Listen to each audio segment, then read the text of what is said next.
ఋషులైనా సరే పుంసామోహన రూపాయ పుణ్య శ్లోకాయ మంగళం, ఏమందం రా ఈ అందం అనవలసిందే. అలా ఉంటాడు నా తండ్రి. కాబట్టి సింహోరస్కం మహాబాహుం పద్మపత్ర నివేక్షణం, ప్రత్యేకించి రాముడి చూపులు అలా ఉంటాయిటండి. ఆయన కానీ ఇలా ఎవరైనా చూస్తే చాలట, ఆయన్ని చూసినా ఆయన చూసినా అంతే వ్యామోహితులైపోతారు ఆయన. అందుకే రామచంద్రమూర్తిని ఉపాసన చేస్తే రామచంద్రమూర్తి కూడా వాళ్ళ వంక చూస్తూనే ఉంటారు. మీ అంత మీరు ఆ అనుగ్రహాన్ని వదిలేసుకుంటేనే చెప్పలేను కానీ ఒక్కసారి రాముడి వంక అదే ఆయన ప్రతిజ్ఞ కూడా రామాయణంలో, సహృదేవ ప్రసన్నాయ తమాస్మీత జయాచతే అభయం సర్వభూతేభ్యో దదామ్యే తద్వ్రతం మమ. ఎవరైనా ఒక్కడు నన్ను పట్టుకుంటే నేను వాళ్ళని పట్టుకుంటానన్నాడు ఆయన. భూతములలో ఎవరైనా సరే. రామాయణం రామనామం అంత గొప్పవి. రామచంద్రమూర్తి సీతాలక్ష్మణ సహితుడై కొందరు ఋషుల యొక్క ఆశ్రమాన్ని దాటారు. శరభంగ మహర్షి, సుతీక్ష్ణుడు. ఆయన ఆశ్రమాన్ని 2 మాటలు దర్శనం చేశారు. ఒక మాట వెళ్ళి మళ్ళీ 10 సంవత్సరముల తర్వాత మళ్ళీ సుతీక్ష్ణుని యొక్క ఆశ్రమానికి వెళ్ళారు. అలాగే అగస్త్య భ్రాత, ఆయన తక్కువ వారేం కాదు. చాలా మంది అగస్త్య భ్రాత అంటే ఏదో తగినంత ప్రాముఖ్యత లేనివారు అని అనుకుంటూ ఉంటారు. అలా రామాయణంలో ఎక్కడా ఏం లేదు.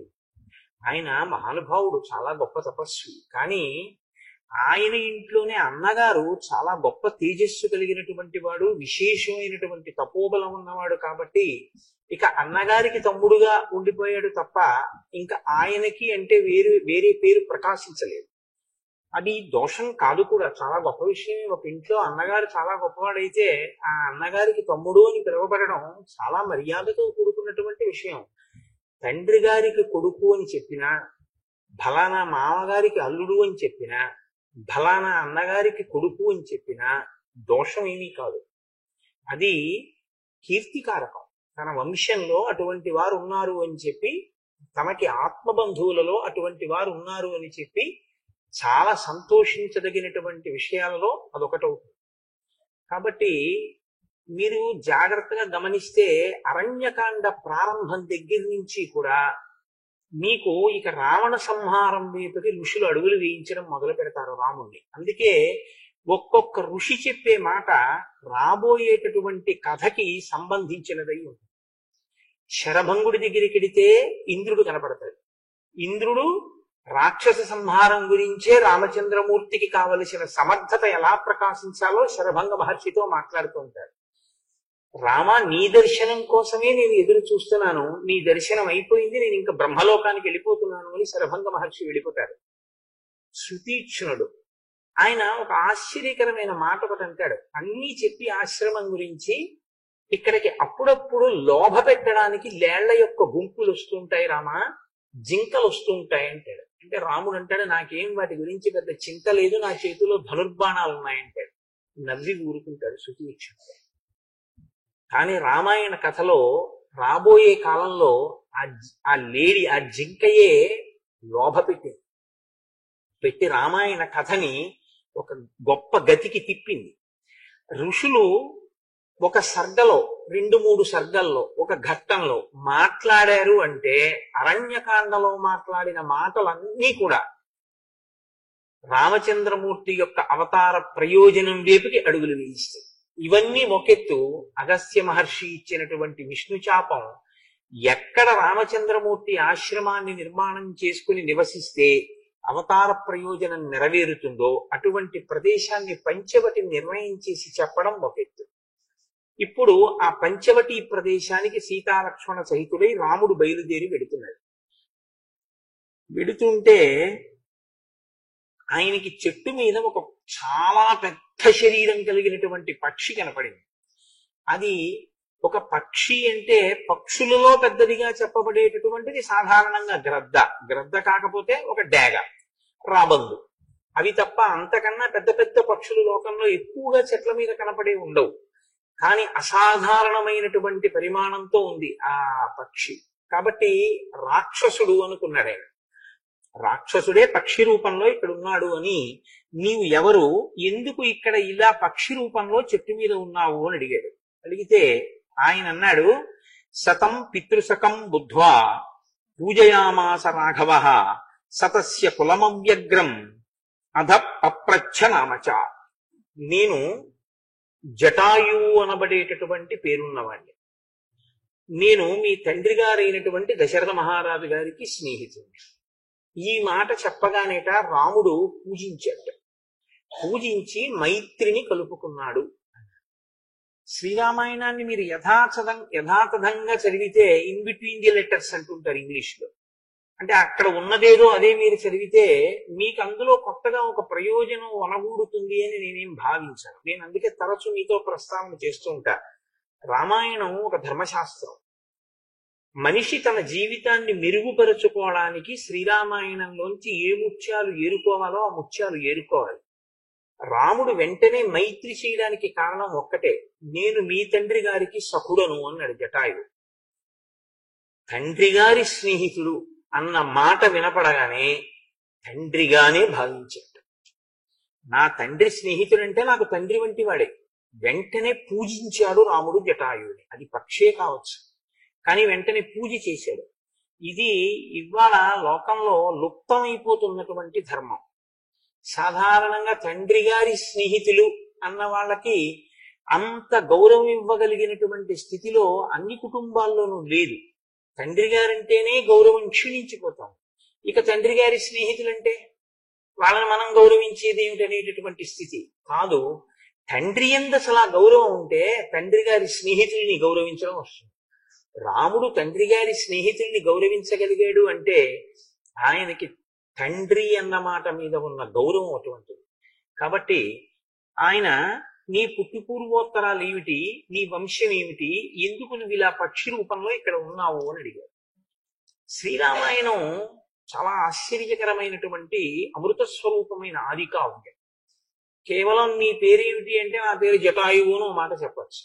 కానీ ఆ పక్షి రామ నువ్వు సావధానంగా విను, అసలు నేను సృష్టి పూర్వం దగ్గర నుంచి ఎందుకు ఇలా ఇవన్నీ ఉత్పత్తి జరిగాయో నా పేరేమిటో నీకు చెప్తాను అంది. మీకు శ్రీరామాయణాన్ని బాగా చదివితే అనేకమైనటువంటి అనుమానాలు తొలగిపోతాయి. మనకి కావ్యపరంగా సనాతన ధర్మపరంగా ఏ ప్రాణులు ఎలా ఉత్పత్తి జరిగాయో మీకు అర్థం అవుతుంది. జరిగితే ఈశ్వరుడు ఎంత గొప్పగా ఈ సృష్టి చేశాడు అన్నదాన్ని మీరు అవగతం చేసుకోవడానికి అదొక మంచి అవకాశం. మొట్టమొదట్లో ఈ సృష్టి యందు చతుర్ముఖ బ్రహ్మగారు కొంతమంది ప్రజాపతుల్ని సృష్టి చేశాడు. వాళ్ళందరూ బ్రహ్మగారి యొక్క మానసపుత్రులు.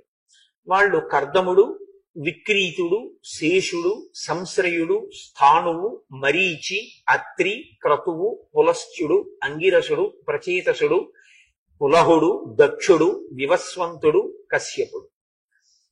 వీళ్ళు ప్రజాపతులు. ఈ ప్రజాపతులందరినీ ఆయన ఏమన్నాడంటే, మీరు ఈ లోకంలో అనేక రకములైనటువంటి సంతానములు వృద్ధి పొందేటట్టుగా మీ మీ యొక్క తేజస్సులను వినియోగించండి అన్నాడు. ఇందులో దక్ష ప్రజాపతికి 60 మంది కుమార్తెలు. దక్ష ప్రజాపతి యొక్క 60 మంది కుమార్తెలలో 8 మంది కుమార్తెల్ని కశ్యప ప్రజాపతి వివాహం చేసుకున్నారు. ఆ 8 మంది పేర్లు అదితి, దితి, ధనువు, కాళిక, తామ్ర, క్రోధవశ, మను అనవ. యనమండుగురు భార్యలు. ఈ యనమండుగురు భార్యల యందు కూడా కశ్యపుడు ఏం చెప్పాడంటే, మీరు ఉత్తమమైనటువంటి సంతానాన్ని వృద్ధి చెయ్యండి. కానీ అందులో ఆయన మాట విన్నవాళ్లు కొందరు, వినని వాళ్ళు కొందరు. మీరు ఇక్కడ ఒక ధర్మ సూక్ష్మాన్ని నేను స్పష్టంగా చెప్పకపోతే కొద్దిగా ఇబ్బంది కలుగుతుంది. భార్య యందు సంతానమును పొందడం కోసమే వివాహం చేసుకుంటారు. అసలు వివాహం చేసుకోవడానికి సంకల్పం ఏం చెప్తారంటే ప్రజాపత్యర్థం అని చెప్తారంటే ధర్మబద్ధమైనటువంటి అర్థమును పొందుట కొరకు. దేని వలన? కామమును ధర్మబద్ధం చేసి అర్థాన్ని పొందుతారు. అర్థం అంటే డబ్బు కదండి. సంతానం అర్థం ఎలా అవుతుంది అని మీరు నన్ను ప్రశ్న వేయచ్చు. కామము ధర్మబద్ధమై భార్య యందు ప్రసరిస్తే, అలా ప్రసరించినటువంటి ధర్మబద్ధమైన కామము చేత కలిగినటువంటి అర్థమునకే సంతానము, కొడుకు లేదా కూతురు. ప్రత్యేకించి కొడుకుకి ఆ అర్థం బాగా అన్వయం అవుతుంది అంటారు. ఎందుచేత అంటే తను సంధ్యావందనం చెయ్యలేని పరిస్థితి ఏర్పడినప్పుడు కొడుకు సంధ్యావందనం చేస్తాడు. తండ్రి పేరు మీద సంధ్యావందనం చేయడానికి అధికారం కొడుకు ఒక్కడికే ఉంటుంది. కాబట్టి కొడుకు ఆ సంధ్యావందనం చెయ్యొచ్చు. మంచాన పడిపోయి ఉన్న సంధ్యావందనం మానడానికి వీల్లేదు శాస్త్రంలో. మృత్యుముఖంలో ఉండి మంచంలో ఉండిపోయాడు అనుకోండి, ఏది మానకూడదు అంటే సంధ్యావందనం మాత్రం మానడానికి వీల్లేదు, చెయ్యాలి. అప్పుడు కూడా చెయ్యాలి. అందుకే చస్తుంటే సంధ్యమంత్రం అండి అని ఒక సామెత వచ్చింది. చచ్చిపోతున్నా కూడా ఆ సూర్యోదయ సూర్యాస్తమయాలు ఆయా కాలముల యందు సంధ్యావందనం చేయవలసింది. మరి అప్పుడు తండ్రి గారికి అసలు ప్రాణంతో ఉన్నాడు తప్ప సంధ్యావందనం చేసేటటువంటి స్థితి కాదు. మరి ఎవరిప్పుడు గట్టెక్కించాలి అంటే కొడుకు ఉండాలి అని కోరుకునేది. ఎందుకంటే 2 కారణాలకి కొడుకు ఉండాలని కోరుకుంటారు. ఈ 2 కారణాలకి కొడుకు లేకపోతే అసలు కొడుకు అన్నవాడు ఉండడం వల్ల శాస్త్రీయమైన ప్రయోజనం ఏమీ నెరవేరదు. వాడు నాన్నగారి డబ్బులు పుచ్చుకోవడానికి కొడుకు అయితే అంతకన్నా అసహ్యకరమైన విషయం లోకంలో ఇంకోటి లేదు. 2 ప్రధాన ప్రయోజనాలు ఉంటాయి. 3వ ప్రయోజనం ఒకటి ఉంటుంది. దాన్ని కోరుకోకుండా ఉండడమే మంచిది. ఎవరికి వాడు తరించే ప్రయత్నం చేయాలి కొడుకు మీద ఆధారపడిపోవడం కన్నా. మొదటి 2 ప్రయోజనాలుగా ఏం చెప్పవలసి ఉంటుందంటే, ఒకటి, తను సంధ్యావందనం చెయ్యలేని స్థితి కలిగితే, అంటే సంధ్యావందనం చేసేటటువంటి అధికారం ఉన్నవారై ఉన్నప్పుడు కొడుకు తండ్రి పేరు మీద సంధ్యావందనం చెయ్యవలసి ఉంటుంది. అలా చేస్తాడు వాడు అని కొడుకుని కనాలని కోరుకుంటారు. రెండవది దేనికి అంటే, తన ఇంట్లో ఉండేటటువంటి సింహాసనానికి అర్చన ఆగిపోకూడదు.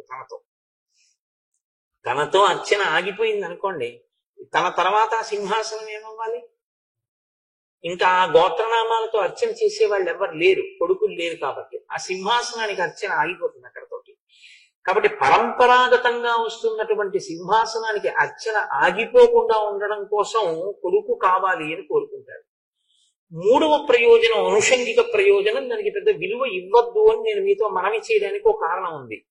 3వది, ఆయన పుత్రుడై ఉంటాడు అని నమ్మాలి. ఎందుకంటే తండ్రి శరీరం పడిపోయిన తర్వాత ఆయన గయ వెళ్ళి శ్రాద్ధం పెడతాడు అని. కానీ వాడు పెడతాడు అని మీరు నమ్ము కూర్చుంటే వాడు పెట్టకపోతే, కాబట్టి మనం ఓపిక ఉండగా మనం జాగ్రత్త పడ్డం మనకి మంచిది. వాడు పెడితే మంచిది, పెట్టకపోయినా మనంతటా మనం జాగ్రత్త పడ్డం మంచిది.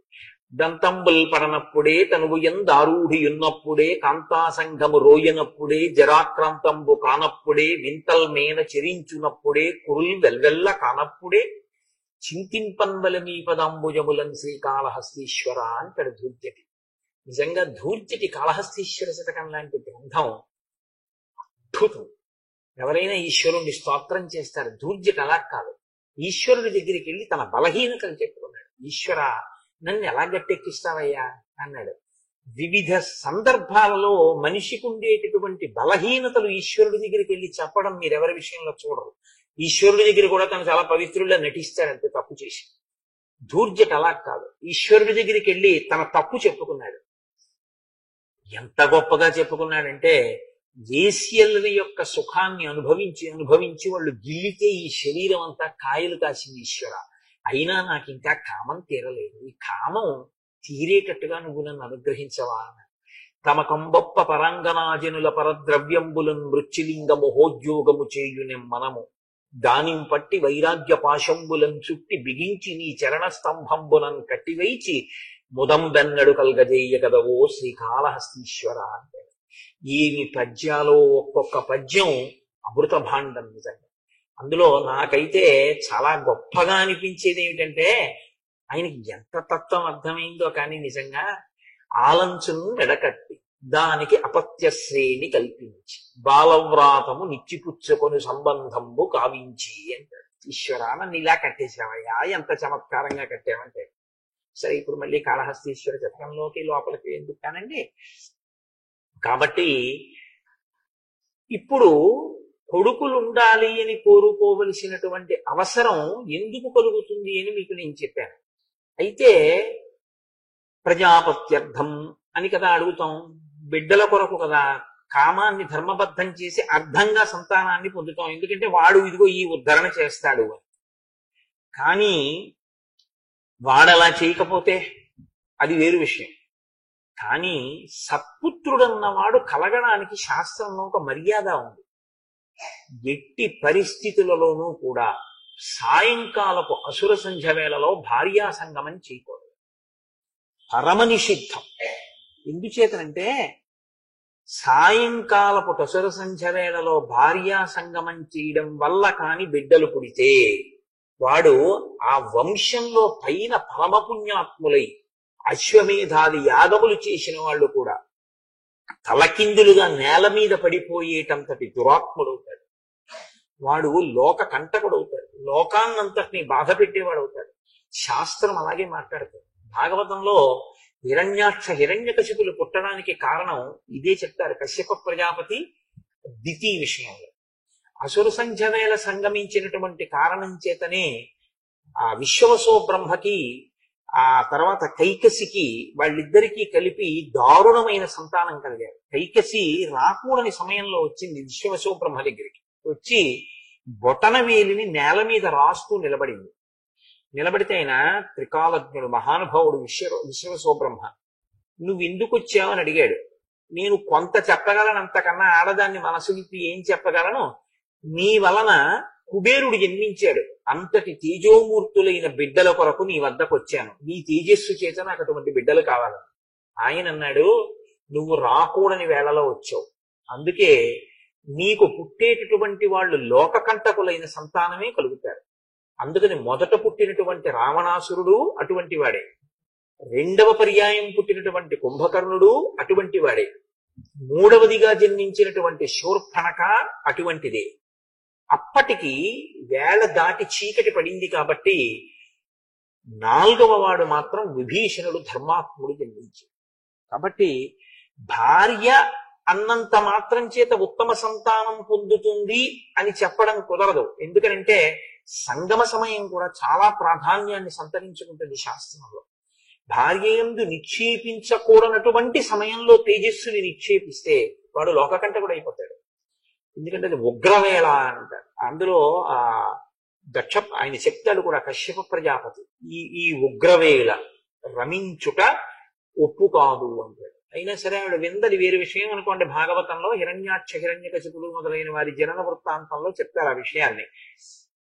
కాబట్టి కొందరు భార్యలు విన్నారు ఆయన మాట, కొందరు భార్యలు ఆయన మాట వినలేదు.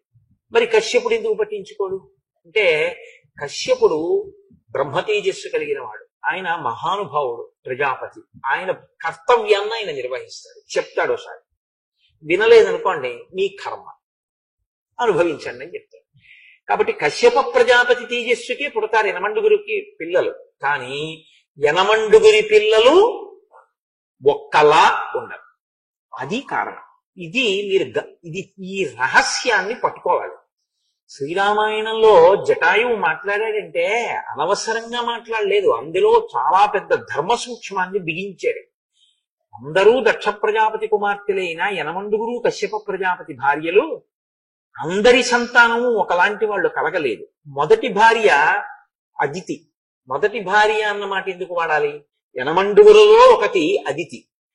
అదితికి 12 ఆదిత్యులు అంటే ద్వాదశాదిత్యులు ఆమె బిడ్డలు, యనమండుగురు వసువులు ఆమె బిడ్డలు, 11 రుద్రులు ఏకాదశ రుద్రులు ఆమె బిడ్డలు, 2 అశ్వినులు అశ్వినీ దేవత. ధనువుకి హయగ్రీవుడు జన్మించాడు, కాళికకి నరకుడు కాలకుడు అనబడేటటువంటి 2 జన్మించారు. తామ్ర అనబడేటటువంటి ఆవిడికి 5 ఆడపిల్లలు పుట్టారు. క్రౌంచి, దాసి, స్వేని, ధృతరాష్ట్రి, శుకి. క్రోధవశ ఈవిడికి ఆ క్రోధవశ అనబడేటటువంటి తల్లికి 10 మంది కూతుళ్ళు పుట్టారు. మను అనబడేటటువంటి ఆవిడికి మనుష్య జాతి అంతా ఆవిడికే జన్మించారు. అందుకే మనందరం కూడా ఎవరి సంతానం అంటే, మనందరం కూడా కశ్యప ప్రజాపతి యొక్క సంతానంలోకి వస్తాం. మనుష్యులందరూ కశ్యప ప్రజాపతి యొక్క భార్య యందు ఉత్పాదింపబడ్డారు. అనలా ఈవిడికి ఫలవృక్షములన్నీ కూడా ఆవిడ యొక్క సంతానంగానే జన్మించాయి. ఇందులో మళ్ళీ చిత్రం ఏమిటంటే, తామ్రకి జన్మించినటువంటి 5 ఆడపిల్లల క్రౌంచి, భాసి, స్వేని, ధృతరాష్ట్రి, శుకి అనబడే వాళ్ళల్లో క్రౌంచికి గుడ్లగూబలు పుట్టాయి, భాసికి భాసపక్షులు పుట్టాయి, శ్వేనికి డేగలు గ్రద్దలు పుట్టాయి, ధృతరాష్ట్రికి హంసలు పుట్టాయి. శుకికి నత అన్న కూతురు, నతకి వినత అన్న కూతురు, వినతకి గరుడు అరుణుడు అని ఇద్దరు కొడుకులు. అరుణుడికి సంపాతి జటాయువు ఇద్దరు బిడ్డలు. అందులో నేను సంపాతి తమ్ముడు జటాయువు. ఇందులో మళ్ళీ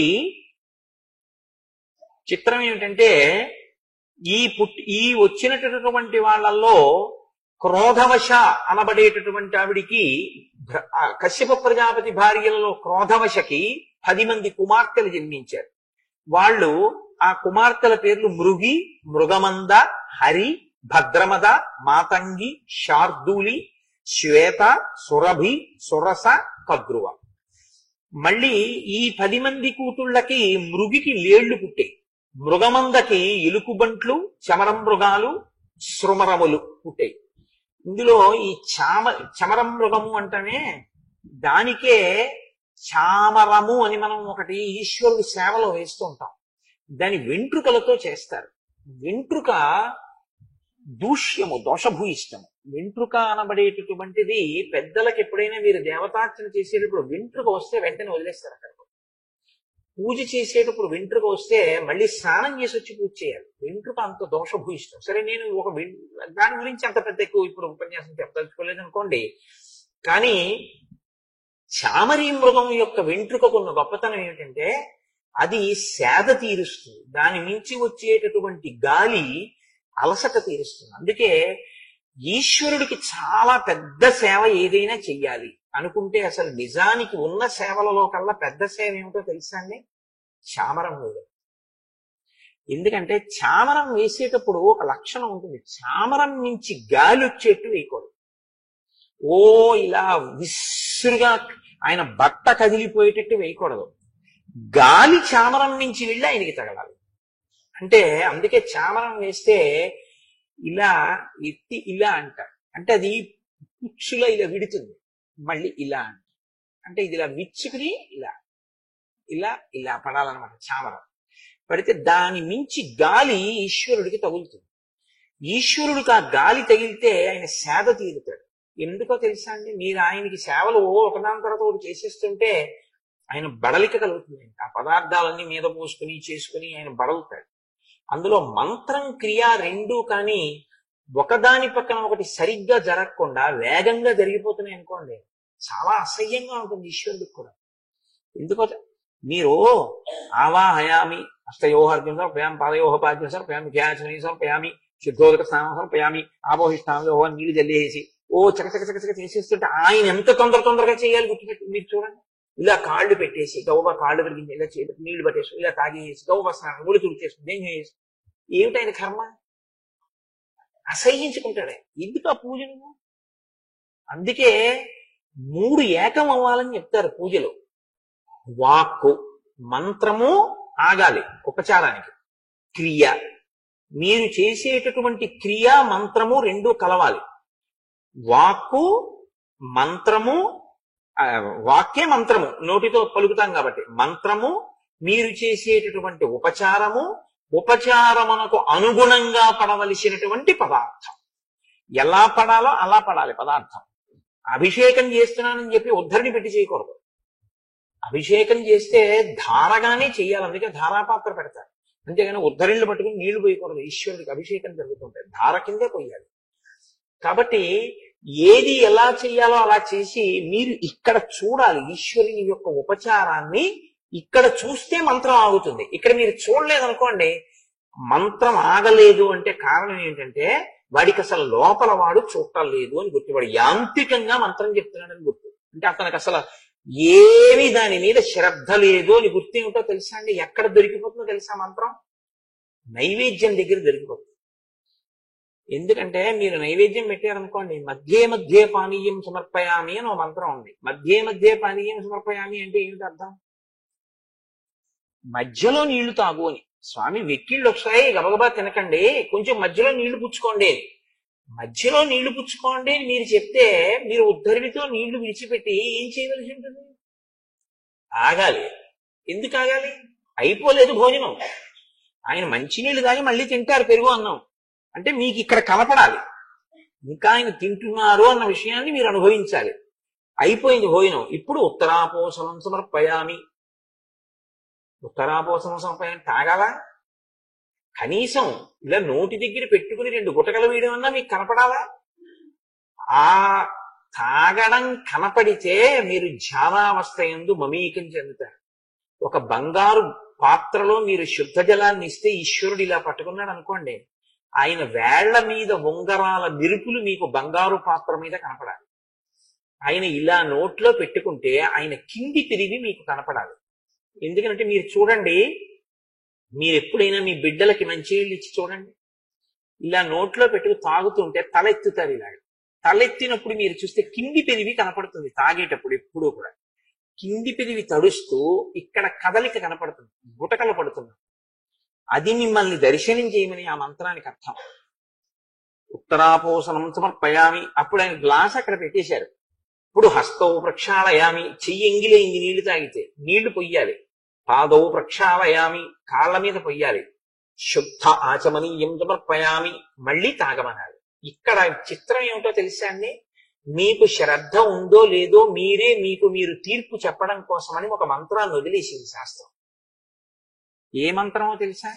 మీరు చేతులు తుడవాలి, కాళ్ళు తుడవాలి. కాళ్ళు కడుక్కుని చేతులు కడుక్కున్న తర్వాత తుడుచుకోమని తువ్వాలి ఎవరు? మీరు దర్శనం చేసిన వారైతే ఓసారి ఉత్తరీయం తీసి ఇలా అంటారు. అన్నాడు అంటే పూజలో నిష్టలో చేస్తున్నాడని గుర్తు. మంత్రం పరుగు, ఇది పరుగు చేశాడంటే అసలు ఆయన విగ్రహం ఏదో పెడతాడు, తినేదే మళ్ళీ ప్రసాదం అనుకుంటున్నాడని గుర్తు. అంటే ఆ పూజ స్వీకరింపబడలేదు. ఒక తంతు అంటారు దాన్ని, ఒక తంతు చేశాడు తప్ప అది పూజ కాదు. ఎందుకంటే 3 ఏకీకృతం కాలేదు పూజలో. నిజంగా ఏకీకృతం ఎక్కడవుతుందో అక్కడికే ఈశ్వరుడు వచ్చి తీసుకుంటాడు. కాబట్టి ఈ స్థితి కల్పింపబడితే ఆరాధన యందు ఈశ్వరుని యొక్క అనుగ్రహం మనకి కలుగుతుంది. అందులో ఆయన బడలిక పొందుతుంటాడు మనం చేసిన సేవకి. ఆ బడలిక తీరడానికి చామరము అనబడేటటువంటి దాంతో ఒకసారి గాలి ఆయన మీదకి వెళ్ళేటట్టు విసురుతారు. అందుకని చామరీ మృగము యొక్క వెంట్రుకలకు మాత్రమే ఆ శక్తి ఉంది. అందుకని ఆ చామరీ మృగంగా పుట్టడం చాలా అదృష్టం. అది ఈశ్వరుడి సేవకు వెడతాయి దాని వెంట్రుకలు. ఇప్పుడు ఈ చమర మృగములు ఎవరికి పుట్టేట? మృగమంద అనబడేటటువంటి కశ్యప ప్రజాపతి యొక్క ఒక భార్య అయిన క్రోధవశ అన్నావిడికి పుట్టిన 10 మంది కూతుళ్లలోని 2వ కూతురు యొక్క బిడ్డలు ఈ చామరీ మృగములు. ఈ సృష్టిలో చాలా కశ్యప ప్రజాపతి యొక్క అనుగ్రహమే.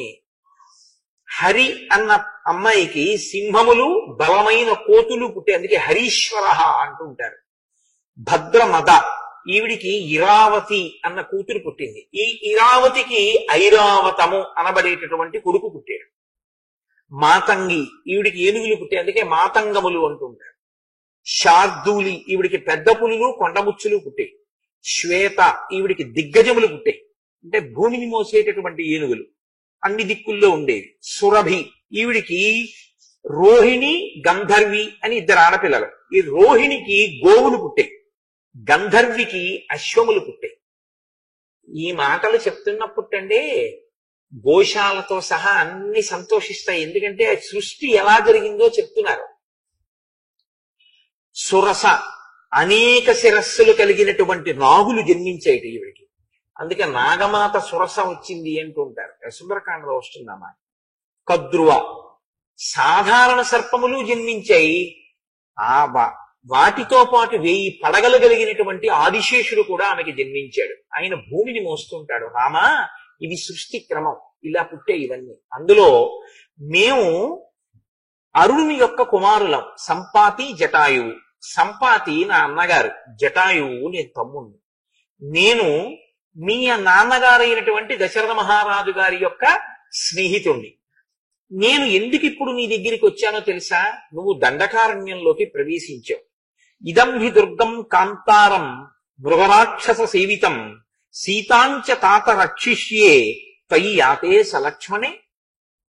ఎంత త్రికాలవేదులై చెప్పారో వాళ్ళు. ఆయన ఎంత గొప్ప మాట. ఇప్పటి వరకు మీరు రామాయణాన్ని చూస్తే రాముడు ఎప్పుడూ సీతమ్మ దగ్గర లక్ష్మణుణ్ణి ఉంచకుండా తాను వెళ్ళాడు. ఒకవేళ లక్ష్మణుడు వెడితే రాముడు ఉంటాడు. సీతమ్మ పక్కన రాముడో లక్ష్మణుడో లేకుండా సీతమ్మ ఒక్కతే ఉండడం అన్నది లేనే లేదు.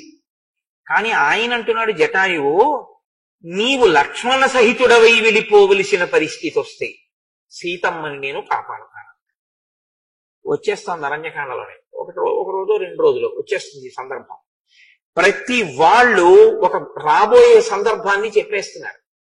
కాబట్టి ఇప్పుడు రామసేవ యందు తరించడానికి వస్తున్నాడు జటాయు. నా స్నేహితుడికి ఇంత గొప్ప కొడుకు పుట్టాడు. ఆయన కోరుకున్నది ఏమిటో తెలుసా అండి? దీన్ని బట్టి రాముడి చేతుల మీదుగా నా అంత్యేష్టి సంస్కారం జరగాలి. రాముడు కృష్ణుడు కూడా ఈ లోకానికి ఒక గొప్ప ధర్మాన్ని ఉపదేశించారు. మీరు జాగ్రత్తగా చూస్తే అనాథ ప్రేత సంస్కారం చేశారు వాళ్ళు. రాముడు జటాయువుకి సమంత్రకంగా దహనక్రియ చేశారు. అలాగే కృష్ణ పరమాత్మ కూడా చేశారు భాగవతంలో. కాబట్టి రామకృష్ణులు ఇద్దరూ కూడా అనాథ ప్రేత సంస్కారం అన్నది ఎంత గొప్పదో, మనం చెయ్యవలసినటువంటి చాలా గొప్ప ధర్మాల్లో అది ఎంత గొప్పదో మనకి చూపించారు. కాబట్టి రామ, నేను పెద్దవాడిని అయిపోయాను, ఎలాగో వెళ్ళిపోతాను, వెళ్ళిపోయింది ఏదో నీ సేవలో వెళ్ళిపోతాను. వెళ్ళిపోయి రామాయణాన్ని రావణుడు సీతాపహరణం చేస్తే ఈ వార్తని చెప్పేటటువంటి ఏకైక సాక్షిగా మిగిలి నీ సేవలో నేను మరణిస్తాను, నీ వలన అంత్యేష్టి సంస్కారాన్ని పొందుతాను అని జటాయువు సంకల్పం చేసుకున్నాడు. లేకపోతే ఈ మాట ఎందుకు వస్తుంది నోటి వెంట? నీవు లక్ష్మణ సహితుడవై వెళ్ళిపోతే నేను సీతమ్మని కాపాడతాను, కాబట్టి నేను కూడా మీతో ఉంటాను అంటే సతత్ర సీతాం పరిదాయ మైథిలీం సహైవ తేనాతి బలేన పక్షిణ జగామతాం పంచవటీం సలక్ష్మణో రిపూందిదక్షన్ శలభా నివానవః. శ్రీరాముడు పంచవటికి వెళ్లి సీతమ్మ తల్లి యొక్క రక్షణ బాధ్యతని జటాయువు యందు పెట్టేట. ఓ జటాయు పక్షి, నీవు సీతమ్మ తల్లి యొక్క రక్షణ ఏమరపాటు లేకుండా జాగ్రత్తగా చూస్తుండు అని మహర్షి అంటారు. రిపూందిదక్షన్ శలభా నివానవః. ఇంకా అగ్నిహోత్రంలోకి వచ్చి మిడతలు ఎలా పడిపోతాయో అలా రాక్షసులు తెగటారిపోయేటటువంటి సమయం ఆసన్నమై రాముడు అక్కడ ఉన్నటువంటి ఆ పర్ణశాలని, ఆ ఆశ్రమ ప్రాంతాన్ని, పంచవటి ప్రాంతాన్ని చేరుకున్నాడు అంటారు. ఇప్పుడు ఋతువు మారింది. అక్కడ పర్ణశాల నిర్మాణం చేసుకోవాలి. ఆ పర్ణశాల నిర్మాణం చేసుకోవలసినటువంటి పంచవటి ప్రాంతాన్ని చేరి రాముడు అంటాడు, ఒక ప్రాంతాన్ని చూడగానే అది అసలు నివాసయోగ్యమైనటువంటి ప్రదేశం ఎలా ఉండాలో చెప్తాడు రాముడు. అసలు రామాయణంలో ఉండని ధర్మ సూక్ష్మం ఉండదండి. ఆయన అంటాడు, ఇక్కడ సర్పములు ఎక్కువగా తిరుగుతున్నాయి, మృగములు ఎక్కువగా తిరుగుతున్నాయి, రెండూ ప్రమాదకరమే. కాబట్టి ఇప్పుడు నలుచదరముగా ఉన్నటువంటి స్థలం మనకి కావాలి. నలుచదరంగా ఉన్న స్థలం మీద నువ్వు కట్టేటటువంటి పర్ణశాల లక్ష్మణ విశాలంగా ఉన్నది మనం కట్టుకోవాలి. ఎందుకో తెలుసా? విశాలంగా ఉంటే తప్ప రమతే యత్ర వైదేహి త్వమహం చైవ లక్ష్మణ తదృశో దృశ్యతాం దేశః సన్నికృష్ట జలాశయ. సీతమ్మ తల్లి ఆ పర్ణశాలలోనే తిరగాలి. ఆవిడ తిరగడానికి సరిపోవాలి ఆ పర్ణశాల, ఆవిడికి సౌకర్యంగా ఉండాలి. నేను తిరగాలి, నాకు సౌకర్యంగా ఉండాలి. నువ్వు తిరగాలి, నీకు సౌకర్యంగా ఉండాలి. వీటితో పాటు అగ్నిహోత్రం చేసుకునేటటువంటి అగ్నిశాలలు ఉండాలి. వేది అంటే దేవతార్చన చేయడానికి పెట్టుకోవలసినటువంటి వేదికా నిర్మాణం ఉండాలి. ఇల్లు కట్టుకోవడానికి స్థలం బాగుంది కదా అనుకుంటే నీళ్లు తెచ్చుకోవడానికి చాలా ఇబ్బంది కలిగే చోట ఇల్లు కట్టుకోకూడదు. ఎంత పెద్ద మాట అన్నాడో చూడండి. ఇల్లు కట్టుకుని మంచినీళ్లు మాత్రం రోజు ఎక్కడికో 5 కిలోమీటర్లు వెళ్ళి ఓ డబ్బాతో నీళ్లు తెచ్చుకోవలసినటువంటి స్థితి ఉందనుకోండి, ఆ ఇల్లు ఎంత బాగుండనివ్వండి, ఆ ఇంట్లో సుఖం ఉండదు. ఎందుకంటే తాగే నీరు దొరకకపోతే, స్నానం చేయడానికి నీళ్లు లేకపోతే ఇంకా ధర్మం ఏం నిలబడుతుందండి? సంధ్యావందనం ఎలా చేస్తారు మీరు? అర్ఘ్యం ఎలా ఇస్తారు? నేను మీతో ఒకసారి ప్రస్తావన చేశాను ఈ నీటి యొక్క ఆ సౌకర్యం ఎందుకు ఉండాలని అంటుంటారు అన్న దాని గురించి.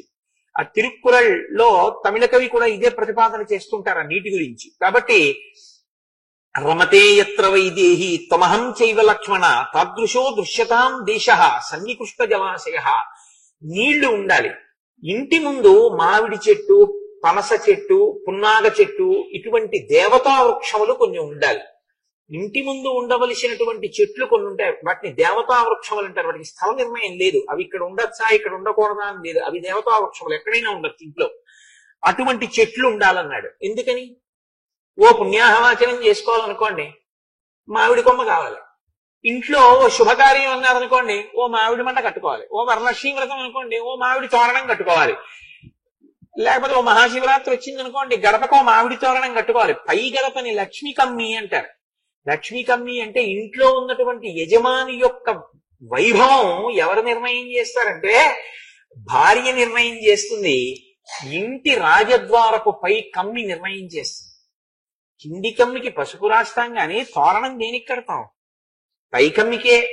ఇంట్లో శుభమని గుర్తేమిటంటే పై కమ్మికి కట్టేటటువంటి తోరణం. అందుకే పై కమ్మి అలంకృతమై ఉండాలి ఎప్పుడు ఇంటికి. అది ఎప్పుడు తోరణంతోటో, ఒక పూలదండతోటో, ఒక భగవన్మూర్తితోటో ఉండాలి. రాజద్వారం ఎప్పుడు దాని కింద నుంచి వెళ్ళేటట్లుగా ఉండాలి ఎవరైనా లోపలికి వచ్చేవాళ్ళు. కాబట్టి లక్ష్మణ, మనకి ఈ సౌకర్యాలన్నీ ఉండేటట్టుగా చూడు, అటువంటి చోట ఇల్లు కట్టు అంటే లక్ష్మణుడు అన్నాడు, అయ్య బాబు ఇదేంటి, ఇవన్నీ ఎక్కడ చూడను, ఇవన్నీ ఎక్కడ కట్టను రామా, ఇదేమిటి ఇది అనలేదు. ఆయన అన్నాడు, పరమానస్మి కాకుత్స త్వయివర్ష శతం స్థితే స్వయంతు రుచిరే దేశే క్రియతామితి మామ్మద. రామ, మీరు 100 సంవత్సరములు కూడా సంతోషంగా అలాగే ఉండి నా చేత సేవలు అందుకోవాలి. నేనుగా ఇల్లు కట్టడం ఏమిటి? నేను ఎప్పుడూ నీ సేవకుడను. నీకు నచ్చిన ప్రదేశాన్ని చూపించి ఇలా కట్టు అని నువ్వు చెప్తే నీ సంకల్పము ఆ ఇల్లుగా వస్తుంది. ఇది నాకైతే అనిపిస్తుంది ఈ శ్లోకం గురించి. నేను ఒకనకొకప్పుడు ఇల్లు కట్టుకుని గృహప్రవేశం చేస్తే ఈ శ్లోకమే వేసుకున్నాను కూడా శుభలేఖ మీద. మనం ఇల్లు కట్టుకుంటున్నాం అంటాం. ఈశ్వర, నువ్వు నాకు ఈ స్థలాన్ని చూపించి ఒక ఇల్లు అనేటటువంటిది ఇక్కడ కట్టించి సంకల్పంలో స్వగృహే అని చెప్పుకునేటటువంటి అదృష్టాన్ని నాకు కల్పిస్తున్నావు. కానీ ఈ స్థలము, ఈ ఇల్లు నీవైనవి సేవకుడనైన నా చేత కట్టించి వీడు కట్టాడన్న కీర్తిని నాకు ఇప్పిస్తున్నావు. ఇది ఎంత గొప్ప మాట చూడండి. నిజంగా లక్ష్మణుడి యొక్క భక్తి మీకు అక్కడ కనపడుతుంది. అందుకనే ఆయన లక్ష్మణుడు అయ్యాడు. అంటే ఇలా కట్టు గదులు, ఇలా కట్టు పర్ణశాల. వెంటనే ఆయన ఆ గుణపం పట్టుకుని అదంతా గోతులు తీశాడు, వెదురు బొంగులు తీసుకొచ్చాడు, వెదురు బొంగులన్నీ నాటాడు, వెదురు బొంగులు అడ్డంగా కట్టాడు, తాళ్లతో బిగించాడు, దాని మీద పర్ణములు, జమ్మి ఆకులు, ఇలా చల్లగా ఉండేటటువంటి ఆకులన్నీ పెట్టాడు, దాని మీద పెద్ద ఆకులు వేశాడు, గోడలు మట్టితో మెత్తాడు, మట్టితో మెత్తినటువంటి గోడలతోటి చల్లగా ఉండేటట్టుగా ఇల్లు కట్టాడు. ఎందుకంటే భూమిని కాల్చి కట్టుకోవడం అన్నది మనకి సనాతన ధర్మంలో లేదు. భూమిని కాల్చకూడదు, భూమిని కాల్చి ఇటక తయారు చేసి కట్టమని శాస్త్రంలో లేదు. అలా కట్టుకోకూడదు, భూమి పట్ల దోషం అవుతుంది. అందుకే పూర్వం ఇళ్ళన్నీ మట్టితో అలుక్కోవడం, దాని మీద పేడతో అలుక్కోవడం, చక్కగా ముగ్గులు పెట్టుకోవడం, అలా ఉండేవి పూర్వం. ఇప్పుడు అసలు చూద్దామన్నా ఎక్కడా కనపడలేదు. అంతవరకు ఎందుకు, తపస్సు చేసేవాళ్ళు కూడా అలాంటి ఇళ్లలో ఉండట్లేదు. అటువంటి పర్ణశాల మీకు తపస్సు చేసేవాళ్ళు కూడా ఉంటున్నారా అంటే తపస్సు చేసేవాళ్ళు అలా ఉండేటటువంటి ప్రదేశాలు కూడా కనపడడం తక్కువ. శృంగేరిలో ఒకప్పుడు మహానుభావులు తపస్సు చేయడం కోసమని తుంగా నదిని దాటి అవతల వైపుకి వెళితే అటువంటి పర్ణశాలలు కట్టుకుని అందులో తపస్సు చేశారు. కంచికామకోటి పీఠాధిపతులు చంద్రశేఖరేంద్ర సరస్వతి స్వామి ఎప్పుడు ఎక్కడ ఉన్నా ఇలాగే తాటాకులతోటే ఒక ఆచ్ఛాదన వేయించుకుని మట్టితో ఉన్న ప్రదేశంలోనే ఆయన ఉండి తపస్సు చేసేవారు, మౌనంలో ఉండి. మహాత్ములు ఉన్నారు, లేరని నేను అంటలేదు, ఇప్పటికీ ఉన్నారు. పెద్దలు మహానుభావులు అనుష్ఠించేటటువంటి వారు ఉన్నారు. కాబట్టి ఇప్పుడు ఆ పర్ణశాల నిర్మాణం పూర్తయింది. పూర్తయిన తర్వాత ఆయన పరిగెత్తుకుంటూ గబగబా ఆ గోదావరి నది ఒడ్డుకు వెళ్ళాడు. వెళ్ళి అక్కడి నుంచి పువ్వులు మొదలైనటువంటివన్నీ పట్టుకొచ్చాడు. సమీకృత తలాం రమ్యాం చకార లఘువిక్రమ నివాసం రాఘవస్యార్థే ప్రేక్షణీయమనుత్తమం. రాఘవుని కొరకు కట్టాడు ఆ ఇల్లు. తను రాఘవుడి సేవ కొరకు అక్కడ ఉన్నాడు. ఆ ఇల్లు తన కొరకు కాదు. పూర్తి చేసి సగత్వా లక్ష్మణ శ్రీమాన్ నదీం గోదావరీం తదా స్నాత్వా పద్మాని చాదాయ సఫల పునరాగత. గోదావరిలో స్నానం చేసి పువ్వులు మొదలైనవన్నీ పట్టుకొచ్చి వాస్తు పూజ చేస్తాడు. మొన్న అన్నాడుగా, ఎవరైతే చిరకాలము ఉండాలనుకుంటున్నారో, ఆయురారోగ్యములు కలగాలి అనుకుంటున్నారో అటువంటి వారు వాస్తు పూజ చెయ్యకుండా గృహప్రవేశం చెయ్యకూడదు.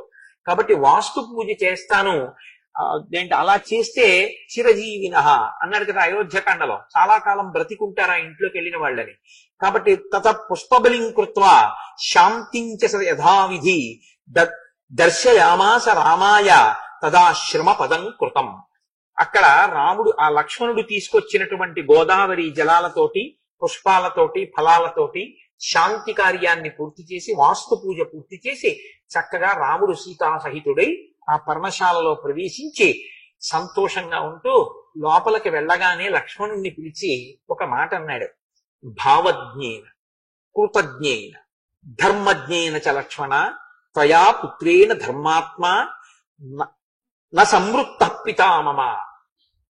లక్ష్మణ, నాకు తండ్రి మరణించలేదో, నీ రూపంలో నాకు తండ్రి ఉన్నాడు. తండ్రి కొడుకు గురించి ఆలోచించేది ఎప్పుడు ఎలా ఉంటుందంటే, నా కొడుక్కో ఇల్లు ఉండాలి, నా కొడుకు వృద్ధిలోకి రావాలి, నా కొడుకు ఒక మంచి అనురూపయ్యి అనువర్తించేటటువంటి ఒక భార్య ఉండాలి, నా కొడుకు వృద్ధిలోకి రావాలి, వాడి ద్రవ్యం వాడు బాగా ఉంచుకోవాలి, నేను వాడికి ఇంకా ఏమి ఇవ్వగలను, నేను వాడికి ఏం ఉపకారం చేయగలను. తండ్రి ఆలోచన అలా ఉంటుంది. కొడుక్కి ఏమి కల్పించగలను సుఖస్థానములను చూస్తూ ఉంటాడు. నేను నీకేం చేశాను పెద్ద కొడుకుని? అన్నగారు తండ్రి లేకపోతే అన్నగారు, అన్నగారే తండ్రి. నేనేం చేశాను లక్ష్మణ నీకు? నే చేసింది ఏమీ లేదు. నువ్వో 14 ఏళ్లు వదిన కట్టుకోవడానికి కావలసినటువంటి బట్టలు నగలు కూడా కావిళ్లలో వేసుకుని మోసుకురావడమే కాకుండా, నేను ఇలా ఇల్లుంటే బాగుంటుంది అంటే నువ్వు ఒక్కడవే ఇంత గొప్ప పర్ణశాల నిర్మించావు.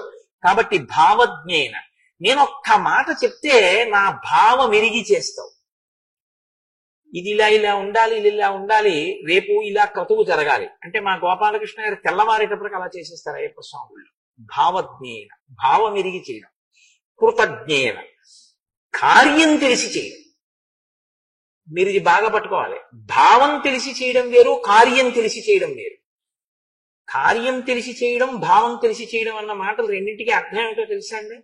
మాకు ఒక ఆఫీసర్ గారు ఉండేవారు, ఆయన చమత్కారమైన మాట అనేవాడు, you break the rule and justify it అనేవాడు. Don't say you have committed this wrong because you have to follow the rule. If necessary you break the rule and justify it. I'm here to ratify it అనేవాడు. ఎంత పెద్ద మాట రాయించేది నాకు. రామాయణ హృదయం అది.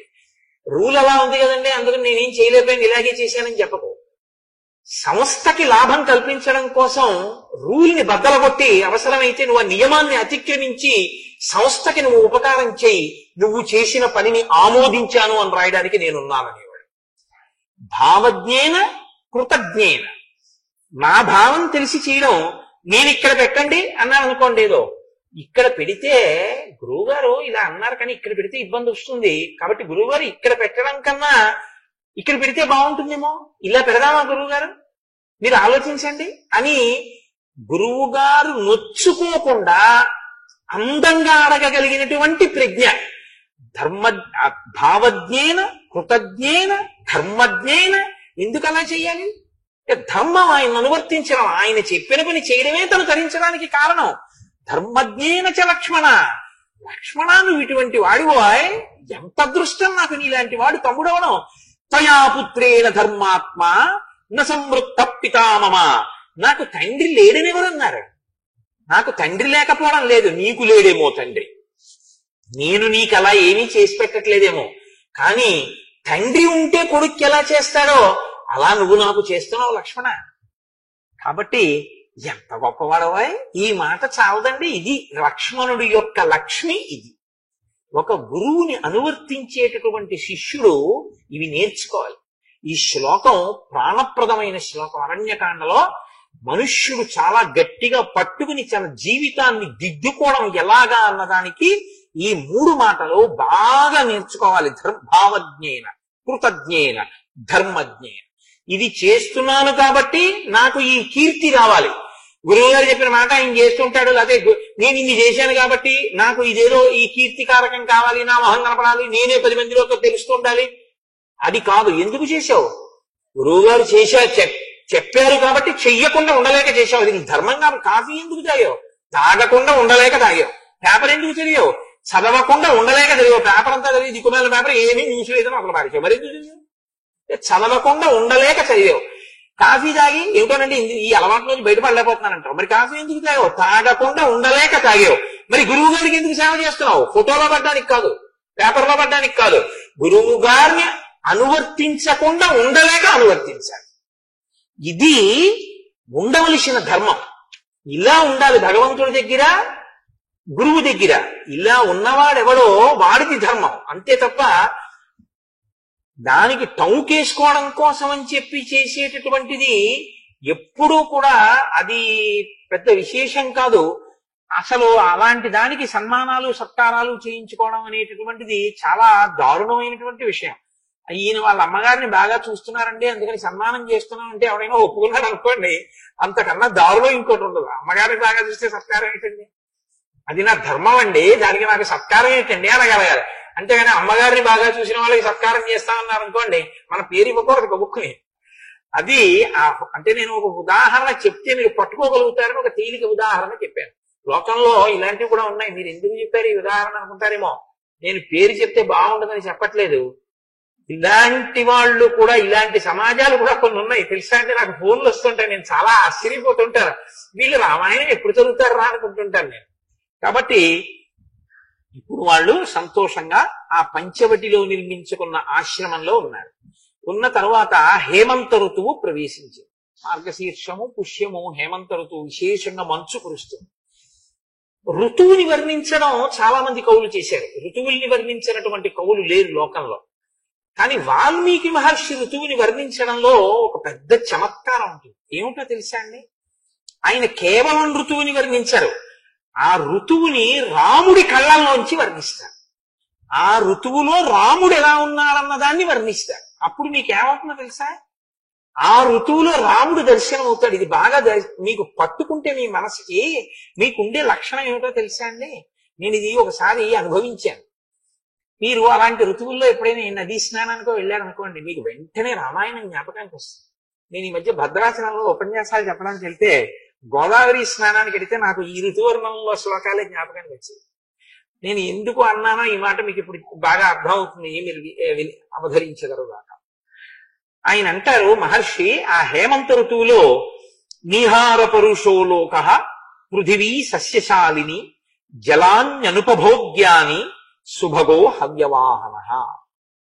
ఆ హేమంత ఋతువు అంటే విశేషంగా మంచు పడుతూ ఉంటుంది, చలి. కాబట్టి నీహార పరుషో లోక, అందరి యొక్క శరీరములు బిరుసెక్కి ఉన్నాయిట. అంటే ఇలా ముడుచుకుని కూర్చోవడానికే ఇష్టపడతారు. ఎవరి ఒళ్ళు పట్టేసిందండి చలిగాలికి అంటారు. మీరు చూడండి, ఒళ్ళు పట్టేసింది అంటారు. ఒళ్ళు పట్టేయడం ఏంటి అంటే ఎక్కడివక్కడ పట్టుకుంటే అనమాట, బిర్ర బిగుస్తుంది శరీరం చలిగాలికి. కాబట్టి నీహార పరుషో లోక. పృథివీ సస్యశాలిని, భూమి మంచి పంట పండి ఉంటుంది ఆ సమయంలో. జలాన్యనుపభోగ్యాని, నీరు ఎవ్వరూ ఎక్కువ ఉపయోగించరు. ఎక్కువ మంచినీళ్ళు తాగేవాడు ఉండడు. వేడిగా ఏదైనా ఉంటే ఇద్దరు అంటాడు, ఫ్రిడ్జ్ లో నీళ్ళు ఇస్తారా అని ఎవరు అడగరు. ఎక్కువ నీళ్లు తాగేవాడు ఎవడో ఉండడు. కాబట్టి జలాన్యనుపభోగ్యాని, నీటి వాడకం తగ్గిపోతుంది.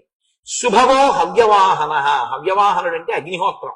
అగ్నిహోత్రం అందరికీ చాలా ప్రీతిపాత్రంగా ఉంటుంది. అందుకు కదండి చలి మంటలు కూడా వేసుకుని దాని దగ్గరికి వెళ్ళి నిలబడతారు అందరూ. ఎక్కడైనా వెచ్చగా ఉందనుకోండి, అప్పుడు వంట చేయడానికి అందరూ ఇష్టపడతారు. ఎప్పుడు వంట చేయని వాడు కూడా ఇవాళ ఉండవా నేను చేస్తాను కాసేపు పప్పు నేను వండుతానంటాడు. ఎందుకంటే కాసేపు ఆ స్టవ్ వేడి తగులుతుందని. భార్య మీద ముచ్చట, భార్య మీద ప్రీతి ఏం కాదు వాడికి. కాబట్టి ఉంటే మంచిదే, నేనేం కాదంటలేదు. కాబట్టి నిహార పరుషో లోక పృథివీ సస్యశాలిని జలాన్యనుపభోగ్యాని సుభగో హవ్యవాహన. నవాగ్రయణ పూజాభి అభ్యర్చ్య పితృదేవతా కృపాగ్రయణ కాలే సంతో విగత కల్మషాః. ఇది నవాగ్రయణ పూజ అని ఒక పూజ ఉంటుంది. అగ్నిహోత్రం, నిత్యాగ్నిహోత్రం చేసేటటువంటి వాళ్ళు కొత్తగా పంట పండి ఇంటికి వస్తే ఆ పంటని తిన్నగా తాము వండుకు తినకూడదు. మనకి సనాతన ధర్మంలో ఇదో గొప్ప విషయం. మామిడి పళ్ళు వచ్చాయనుకోండి, ఎవ్వరూ ముందు తినేయరు. మామిడి పండును పట్టుకెళ్లి గుళ్ళో అన్న ఇస్తారు, మామిడి పండు పట్టుకెళ్లి పితృదేవతల్ని తలుచుకొని బ్రాహ్మణులకు ఇస్తారు. ఇచ్చి తర్వాత తాను తింటాడు. ఏదైనా ముందు ఒకరికి పెట్టి తాను తినడం అనేటటువంటిది సనాతన ధర్మంలో ఒక మంచి అలవాటు. తప్ప తనే తినేద్దామని తినేయడం అలా ఏం ఉండదు. వాళ్ళు ఏం చేసినా ప్రసాదంగానే తింటారు సనాతన ధర్మంలో. కాబట్టి కొత్తగా వచ్చినటువంటి ధాన్యాన్ని ఇంటికి తీసుకొచ్చి మొదట వండి పితృదేవతారాధనం చేసిన తరువాత తినేటటువంటి అలవాటు ఉండడాన్ని నవాగ్రయణ పూజ అంటారు. అగ్నిహోత్రం, నిత్యాగ్నిహోత్రం చేసేవాళ్ళు అటువంటి పూజ చేసి తర్వాత విగత కల్మషాహ, ఏ కల్మషము లేకుండా, ఏ దోషము లేకుండా అప్పుడు ఆ వచ్చినటువంటి పంటని వారు తినడం మొదలు పెట్టారట. ప్రాజ్యకామా జనపదాహ, జనపదాలంటే పల్లెటూళ్ళు. పల్లెటూళ్ళన్నీ కోరికలు తీరి ఉన్నాయట. ఎందుకని? పంట చేతికి వస్తుంది ఆ కాలంలో. ఆ గడ్డంతా తీసుకొచ్చి చక్క పెద్ద పెద్ద మీట్లు వేస్తారు. పశువులు సంతోషంగా అవన్నీ తింటూ ఉంటాయి. పెద్ద పెద్ద ఈ జనుము పచ్చి జనపకట్ట దొరుకుతుంది. ఆ జనపకట్టలు తెచ్చి గడ్డివాము లోపల పెట్టి ఆ చేతులతో పట్టుకుని పిల్లలతో గట్టిగా లాగండి అంటారు. ఆ జనపకట్ట ఊడొస్తుంది. వస్తే ఆ జనపకట్ట ఆవులకి దూడలకి వేస్తే అది ఎంతో ప్రీతిగా పచ్చతనం ఉన్నటువంటి జనపకట్ట తింటుంది. అసలు ఈ తరంలో ఉన్న పిల్లలు చాలా మంది అసలు గడ్డివాము లోపల ఉండే జనపకట్టని లాగడం అన్న ప్రక్రియ చూసి ఉండరేమో అని నేను అనుకుంటున్నాను. నువ్వు ఎప్పుడైనా చూసావమ్మా? అసలు అది ఇప్పుడున్న పిల్లలకు అసలు తెలియదు అనుకుంటున్నాను. ఆ జనపకట్ట పైకి లాగుతున్నప్పుడు గడ్డివాములోంచి అక్కడే ఉన్న ఆవులు దూడలోకి పొందేటటువంటి సంతోషం, ఆ జనపకట్ట లాగిన తర్వాత చేత్తో పట్టుకుంటే అవి పలుపు బాగా కుత్తుకకి బిగుసుకునేటట్టుగా ఇలా దగ్గరికి వచ్చి మోరలెత్తి తొందరపడిపోయి ఎప్పుడు పెడతామని చూసే ఆ చూపు పసుపచ్చ పూలతో ఉంటుంది ఆ జనపకట్ట. దాన్ని తీసుకెళ్లి ఆ నూగు ఒంటికి తగిలితే దొరక పెడుతుంది కూడా. అది తీసుకెళ్లి ఆ గడ్డి మీద వేస్తే సంతోషంగా ఆవు ఆ పుల్లల్ని ఇలా విరిగేటట్టుగా నోట్లోకి నవ్వులతో తింటుంటే, ఆ నోటి వెంట నురగలు కారుతుంటే అది ఎంత సంతోషంగా చూస్తుందో ఆ జనపకట్ట వేసిన వాళ్ళ వంక. కాబట్టి ప్రాజ్యకామా జనపదాహ, పల్లెటూళ్ళు అంటే ఉట్టి ఊళ్ళని కాదు. ఊరు అంటే శం చతుష్పదే శం ద్విపదే అని సనాతన ధర్మం. ఎప్పుడూ మనుషులు బాగుండాలని కోరుకోరు, 4 కాళ్ళున్నవి కూడా సంతోషంగా ఉండాలి. కాబట్టి ఆవులు, దూడలు, పశువులు, మనుష్యులు అందరూ సంతోషంగా ఉన్నారట. ఇంత పచ్చిగడ్డి ఈ జనపకట్టలు ఇవన్నీ బాగా దొరుకుతాయేమో, ఆవులు ఇవన్నీ తిని బాగా పాలిస్తున్నాయిట. సంపన్నత రఘోరసాహ, ఆవుల పాలు సమృద్ధిగా దొరుకుతున్నాయిట. ఆవుల పాలు సమృద్ధిగా దొరికితే ఏమవుతుంది అంటే, నాతో ఒక వేదం చెప్పే గురువు గారు ఒక ఆయన, ఒక మహానుభావుడు, ఆయన చాలా బాగా నేర్పారు శిష్యుడికి వేదం. ఆయన ఒకసారి నాతో అన్నారు, వీడికి ఇంత కష్టపడి ఎందుకు నేర్పానో తెలుసా కోటేశ్వరారు వేదం? వీడిని సైకిల్ మీద కూర్చోబెట్టుకుని నేను ఆయాస పడుతున్నప్పుడు నా ఊపిరి వాడికి తగిలేటట్టుగా తీసుకెళ్లి పచ్చి గంగ ముట్టుకోకుండా వీడికి సూర్య నమస్కారాలు నేర్పాను. ఎవరో కాదు, మొన్న ఇక్కడ పూజలు చేయించిన సుబ్రహ్మణ్య శర్మ గారికి వారి గురువు గారు కృష్ణావధానులు గారు నేర్పారు. ఎందుకు నేర్పానో తెలుసా వీడికి ఇవన్నీ? ఓసారి పల్లెటూరు వెళ్ళాం వీడి చిన్నతనంలో పూజ చేయించడానికి. వాళ్ళు, అయ్యా మీరు విడిదిలో భోజనంలో వేసుకోండి అని ఇంత ఆవు నీతి సీసా పట్టుకొచ్చి ఇచ్చారు. వీడన్నాడు చిన్నతనంలో, గురువు గారు ఇంత ఆవు నెయ్యి దొరికితే హోమం చేయడానికి బాగుంటుంది కదండి అన్నాడు. వీడికి ఇటువంటి బుద్ధి ఉందని మంత్రభాగం నేర్పానండి అన్నాడు. ఎంత గొప్ప మాట చూడండి. నిజంగా ఒక శిష్యుడికి నేర్పడానికి ఆయన తీసుకున్న ప్రమాణానికి నేను ఎంత సంతోషించానో నిజంగా. కాబట్టి సంపన్నతరగోరసాహ, ఆ ఆవులు సమృద్ధిగా పాలు, పెరుగు అన్ని దొరుకుతున్నాయి. ఆవుల వలన పాలు దొరికితే అన్ని దొరికినట్టే. విచరంతి మహీపాల యాత్రాస్థా విజిగీషవ, జైత్రయాత్ర చెయ్యడం కోసం రాజులందరూ కూడా ఆ ఋతువు చాలా అనుకూలంగా ఉంటుంది అని బయలుదేరుతున్నారు. ప్రకృత్యా హిమకోశాఢ్యో దూర సూర్యస్య సాంప్రతం యథార్థనామా సువ్యక్తం హిమవాంగిరి. సూర్యుడు బాగా దూరంగా జరిగి ఉంటాడు కాబట్టి హేమంత ఋతువులో హిమాలయ పర్వతములు కరిగి చుక్క నీటిని విడిచిపెట్టడం కూడా మానేసి గట్టిగా గడ్డ కట్టేట. ఇప్పుడు వాటికి హిమాలయములు అన్న పేరు సార్థకమైంది ఆ ఋతువు వల్ల. మిగిలిన ఋతువుల్లో ఉన్నా నీరు కారిపోతూ ఉంటుంది, కరిగిపోతూ ఉంటాయి. కానీ ఆ ఋతువులో మాత్రం హిమాలయాలంటే గడ్డ కట్టి ఉంటాయి కాబట్టి ఆ ఋతువులో ఆ పర్వతాలకి, ఆ పర్వతాల పేరుకి శోభనివ్వడానికి ఆ ఋతువు బాగా పనికొచ్చింది అన్నారు మహర్షి. అంటే ఎంత చలిగా ఉంటుంది మీరు ఆలోచించండి. అత్యంత సుఖ సంచార మధ్యాహ్నే స్పర్శత సుఖాః దివసాః శుభగాదిత్యాః ఛాయా సలిల దుర్భగాః. ఆయన అంటారు అత్యంత సుఖ సంచారాః. తిరగడం అంటే బయట తిరగడం అనేటటువంటిది చాలా సంతోషంగా ఉంది. ఎప్పుడు ఉదయం వేళ సాయంకాలం వేళ కాదు. ఇప్పుడు ఈ ఋతువు ఉందనుకోండి, తెల్లవారుజామున బయలుదేరేటటువంటి ట్రైన్స్ కి టికెట్లు దొరకవు. గుంటూరులో తెల్లవారకట్ట 5 గంటలకు ఎక్కితే ఆ కాకినాడ 9 అయ్యేప్పటికి వెళ్ళిపోతారండి అన్నారు అనుకోండి, ఆ ట్రైన్ కి టికెట్లు దొరకవు. ఎందుకంటే చల్లపాటి వేళ వెళ్ళిపోతామండి ఎండెక్కకుండా అంటారు. అదే హేమంత ఋతువు అనుకోండి, అమ్మో తెల్లవారకట్ట లేచి రైలు ఎక్కలే ఉండవు బాబోయ్, ఆ చలిగాలి బిర్రబిగిసిపోతాం, వద్దుస్మండి. మధ్యాహ్నం 12ంటికి భోజనం చేసి బయలుదేరేది ఏదైనా ఉంటే చూడండి, మళ్ళీ సాయంకాలం మరీ చంద్రోదయం అవ్వకుండా మళ్ళీ మంకీ క్యాప్లు షట్టర్లు ఇవన్నీ ఎక్కడ పెడతాం, నేను సాయంకాలం అయ్యేప్పటికీ ఇంటికి చేరిపోతాం అంటారు. అప్పుడు మహర్షి ఎంత గొప్పగా మాట్లాడతారో. అత్యంత సుఖ సంచార మధ్యాహ్నే స్పర్శత సుఖ. ఆ సూర్యకిరణములు తనకి తగిలితే చాలట పొంగిపోతున్నట్ట మధ్యాహ్నం వేళ ప్రజలందరూ. దివసాః శుభగాదిత్యాః ఛాయా సలిల దుర్భగాః. లోకులందరికీ 2 మాత్రం చాలా కష్టంగా ఉన్నాయిట. ఏంటి? ఛాయ. ఎక్కడైనా నీడగా ఉంటే వాళ్ళు అందులోకి వెళ్తలేదు. ఇప్పుడు చలి ఎక్కువగా ఉంటుంది అక్కడ. ఛాయ సలిల. సలిలం అంటే నీళ్లు కూడా దుర్భగాః, వాళ్ళకి చాలా కష్టంగా ఉన్నాయి. ఎందుకని? నీళ్ళప్పుడు ఎవరు పోసుకుంటారని, నీళ్లు పోసుకోరు, నీళ్ళు ఎక్కువ తెచ్చుకోరు, నీళ్ళు ఎక్కువ వాడుకోరు. నీళ్లు చేపించి స్నానం చేయండి అన్నారు అనుకోండి, బాబా ఇప్పుడు ఏంటంటే బాబా స్నానం చల్లేసుకోవచ్చా అండి 3 మాటలంటారు.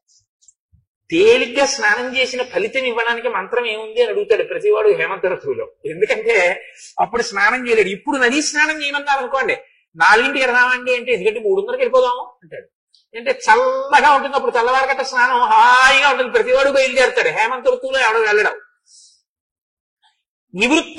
నివృత్తాకాశ శయనాః. ఎవ్వరుట బయట పడుకోవడం మానేశారు. అదే వేసవికాలం అయితే మేడ మీద మంచం అయ్యవాయ్ అక్కడ పడుకుంటానంటాడు. ఆ జాజి పందిరి వాసన వస్తుంటుంది, ఎంత బాగుంటుంది, హాయిగా పైన మేడ మీద పడుకుంటానంటాడు. ఇప్పుడు ఎవడు పిట్ట కూడా పైన పడుకున్నవాడు లేడు. పుష్యనీత హిమారుణాః శీత వృద్ధతరా యామాః త్రియామా యాంతి సాంప్రతం. మంచు విశేషంగా కురుస్తోందిట. చలిగాలులు విపరీతంగా ఒళ్ళు కొరికేస్తున్నాయా అన్నట్టుగా చలిగాలు లేస్తున్నాయి. రాత్రులు దీర్ఘములయ్యాయి, పగళ్ళు హ్రస్వములయ్యాయి. అంటే పగటి కాలము తక్కువ, రాత్రి కాలము ఎక్కువ. మంచు విపరీతంగా పడుతోంది. వన్యప్రాణులు అంటే అరణ్యంలో ఉండేటటువంటి ప్రాణులు కూడా ఆ చలి దెబ్బ తట్టుకోలేక గుహల్లోంచి బయటికి రావట్లేదుట. కర్పూర పుష్పాకృతిభిః శిరోభిః పూర్ణకండులైః శోభంతే కించిదానమ్రాః శాలయత్ కనకప్రభ. బయటికి వచ్చి పంటల వంక చూస్తేట తలబరువు అంటారు చూసారా, అలా పచ్చటి కంకులు బాగా ధాన్యం పట్టి బరువెక్కిపోతే మొయ్యలేక వరి మొక్కలు ఇలా వంగిపోయి కంకులతో ఉన్నాయిట. ఖర్జూర పుష్పాలు ఏ రంగులో ఉంటాయో అలా పచ్చ బంగారమా అన్నట్టుగా పొలాలన్నీ పసుపు రంగులోకి మారిపోయాట. సస్యకేదారాల అని ఆకుపచ్చగా ఉన్న పొలాలు పంట పండిన తర్వాత పసుపు పచ్చగా అయిపోతాయి, కంకులతో ఉన్నటువంటి పొలాలు. మా తూర్పుగోదావరిలో ఇక్కడ ఉంటుంది పంటలు. ఎక్కడున్న వాడికి ఆ ప్రాంతాలు జ్ఞాపకానికి వస్తాయి కదండి. అందుకని ఆ పచ్చటి రంగు మారిన పొలాలు ధాన్యలక్ష్మి ఇంటికి వస్తోందని గుర్తు. అవశ్యాయ నిపాతేన కించిత్ ప్రక్లిన్న శాద్వలాః వనానాం శోభతే భూమి వినిష్ట తరుణాతపాః. మంచు రాత్రంతా పడడం వల్ల పచ్చిక బయళ్లలో పచ్చగడ్డి యొక్క చివర్ల భాగంలో మంచు అప్పుడు షూ వేసుకోకుండా మీరు మార్నింగ్ వాక్ వెళ్లే వాళ్ళు ఎప్పుడైనా హేమంత ఋతువులో బూట్లు విప్పేసి పచ్చగడ్డిలో నడిస్తే కాళ్ళన్నీ తడిసిపోయి ఇక్కడ వరకు తడి కొట్టేస్తుంది. అంటే మంచు రాత్రి పడి ఆకుపచ్చటి గడ్డి మీద నీటి బిందువులుగా పేరుకుంటుంది. అది చూడడానికి ఎంత గమ్మత్తుగా ఉంటుందంటే ఆకుపచ్చ గడ్డి చివర ముత్యాలు కాశాయా అన్నట్టు. ఒక కవి అన్నాడు, ప్రాతర్వేళల మంచు చింకుగుమిజం పంబైన లేబచ్చికల్ శ్వేతశ్రీ తిలకించుటెంతయు రహించన్ సర్వభూతంబులం శీతశ్రాంతి వడంకటానచలయై చిల్వందు భూదేవికిం శీతత్తు ప్రభుడిచ్చు వజ్రముల రాశింబోలే నల్వంకలన్నాడు. శీతత్తు ప్రభుడు అంటే శీతాకాలము అనేటటువంటి ఋతువుకి అధిపతి. నా ప్రభావానికి వణకని వాడు ఎవరైనా ఉన్నాడా అని అడిగట్టే. అందరూ ఊహూయని వడక లోకముర్వీనాథ అని మహాభారతంలో అన్నట్టుగా లోకమంతా ఊహూ అని ఉడుకుతోంది. వణకనిదంటూ ఎవరైనా ఉన్నారా నా ధాటికి అని అడిగట్ట. ఉన్నది మహాప్రభు, ఒక్క ఆవిడ మాత్రం వణకట్లేదన్నారు. ఎవరావిడ? ఆవిడ ఇంట్లో ఉండట్లేదు, బయటే ఉంటోంది. 6 బయలు పడుకుంటోంది. ఆవిడ బట్ట కట్టుకోదు. ఆవిడ మామూలుగా అలాగే బట్ట కట్టుకోదంటే నా ఉద్దేశంలో దుప్పటి కప్పుకోదు, కంబళి కప్పుకోదు. అలా హాయిగా 6 బయలు ఉంటుంది. కానీ ఆవిడ మీరింత ధాటిగా మంచు కురిపించినా ఆవిడ మాత్రం ఏమీ వణకట్లేదన్నట్ట. ఎవర్రా ఆవిడ? నిజంగా నా ధాటికి తట్టుకున్నదైతే నేను ముత్యాల రాసులు బహూకరిస్తానన్నట్ట శీతత్తు ప్రభు. ఎవరావిడ? భూకాంత. భూమి వణకట్లేదుగా, భూకాంత వణకలేదన్నట్ట. ఓ నిజమే రోయ్, ఇస్తున్నాను ముత్యాలు, తీసుకెళ్లి బహూకరించండి అన్నట్ట. భూమి నల్వంకల భూకాంతకి ముత్యాలు బహూకరించినట్టుగా పచ్చగడ్డి యొక్క చివరి భాగంలో మంచు బిందువులు మెరుస్తున్నాయి.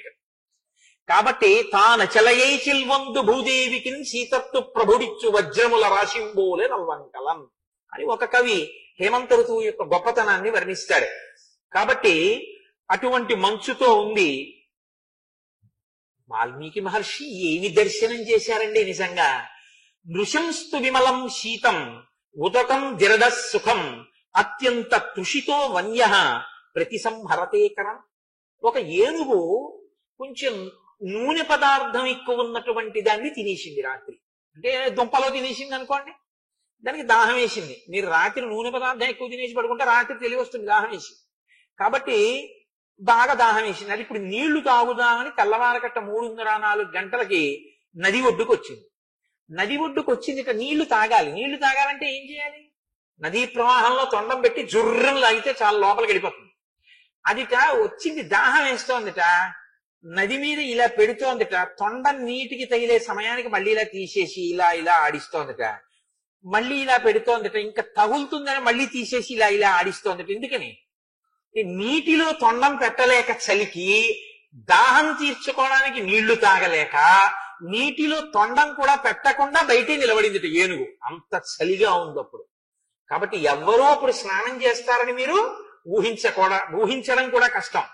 అసలు మహర్షి ఏమి దర్శనం చేశారండి. ఆ ఋతువర్ణనం వాల్మీకి మహర్షిని ఆదర్శంగా తీసుకున్నారు. తర్వాత కాళిదాసాది కవులందరూ కూడా ఏతేహి సముపాసీన విహగా జలచారిణ నావగాహంతి సలిలం అప్రగల్భ ఇవాహనం.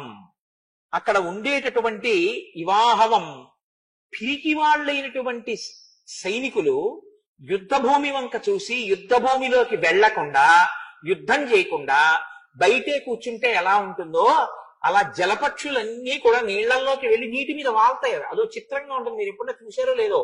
ఆ హంసకారం డబాకీర్నాహవాపి పద్మోత్పలాయుతాహ అని వాల్మీకి మహర్షి వర్ణిస్తారు. ఆ నీటి పక్షులు ఉంటాయి. ఆ నీటి పక్షులు అలా నీటి మీద వాలినట్టే కూర్చుంటాయి చక్కగా. కొంగలు కూడా నీటిలోనే కాలు మీద వేసి కూర్చుంటాయి. ఈ జలపక్షులన్నీ, వాటికి జలపక్షులని పేరు ఎందుకంటే నీటిలోకి వెళ్ళాలి.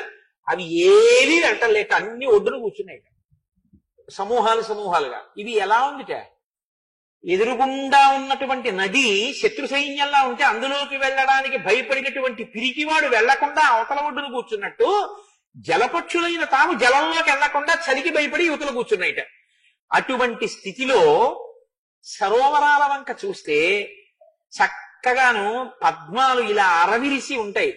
కాకినాడ వెళ్ళిపోతుంటే రైల్లో రాజమండ్రి, కొవ్వూరు, పసివేదల, చాగల్లు, బ్రాహ్మణగూడెం ఆ ప్రాంతాల దగ్గర దొరికింది కదా బెత్త అని చెప్పి ఊరికే ముసుగు పెట్టి పడుకోకుండా కిటికీ దగ్గర కూర్చుని చూడగలిగితే ఆ సూర్యోదయ శోభని, ఆ రైల్వే ట్రాక్ పక్కన ఉన్నటువంటి ఆ నీటి కయ్యలలో, కాల్వలలో అరవిరిసి ఉంటాయి తెల్ల తామరలు, ఎర్ర తామరలు, నల్ల తామరలు పొలంగట్టుల్న ఇన్ని తామరలు వాటి మీద భృంగా వళీతమ కరంద రసాంగ విద్ద జంగా రగీత వినదై సహసేవనాయ నిర్యాత్యుపంత సరసీ కమలోదరేభ్య శ్రీ వెంకటాచలపతే తవ సుప్రభాతం అన్నట్టు గండు తుమ్మెదలు ఆ తామరల చుట్టూ ఎగురుతుంటాయి. ఎంత అందంగా ఉంటుందో, ఎంత శోభస్కరంగా ఉంటుందో చూడగలిగితే ఆ దృశ్యం. అలా లేవుట సరోవరాలేవి. ఎందుకు లేవుట ఆ సమయంలో హేమంత ఋతువులు అంటే జరా జర్జరితై పద్మై శీర్ణకేసర కర్ణికై నాళశేషై హిమధ్వస్తై నభాంతి కమలాకరా. మంచు చేత కొట్టబడి ఆ తామర పువ్వుల యొక్క రేకులన్నీ మంచు బరువుకి ఊడిపోయి ఒరిగిపోయాయి. తామర పూళ్ళు శుభ్రంగా మంచు చేత కొట్టబడి అవన్నీ కూడా నశించిపోయినట్టుగా శీర్ణములైపోయి, అంటే జర్జరములైపోయి అవి వంగిపోయి ఉన్నాయి. కాబట్టి సరోవరాల వంక చూస్తే అందం లేదట, అరవిరిసినటువంటి పద్మాలు ఎక్కడా లేవు. అలా ఉందిట హేమంత ఋతువు.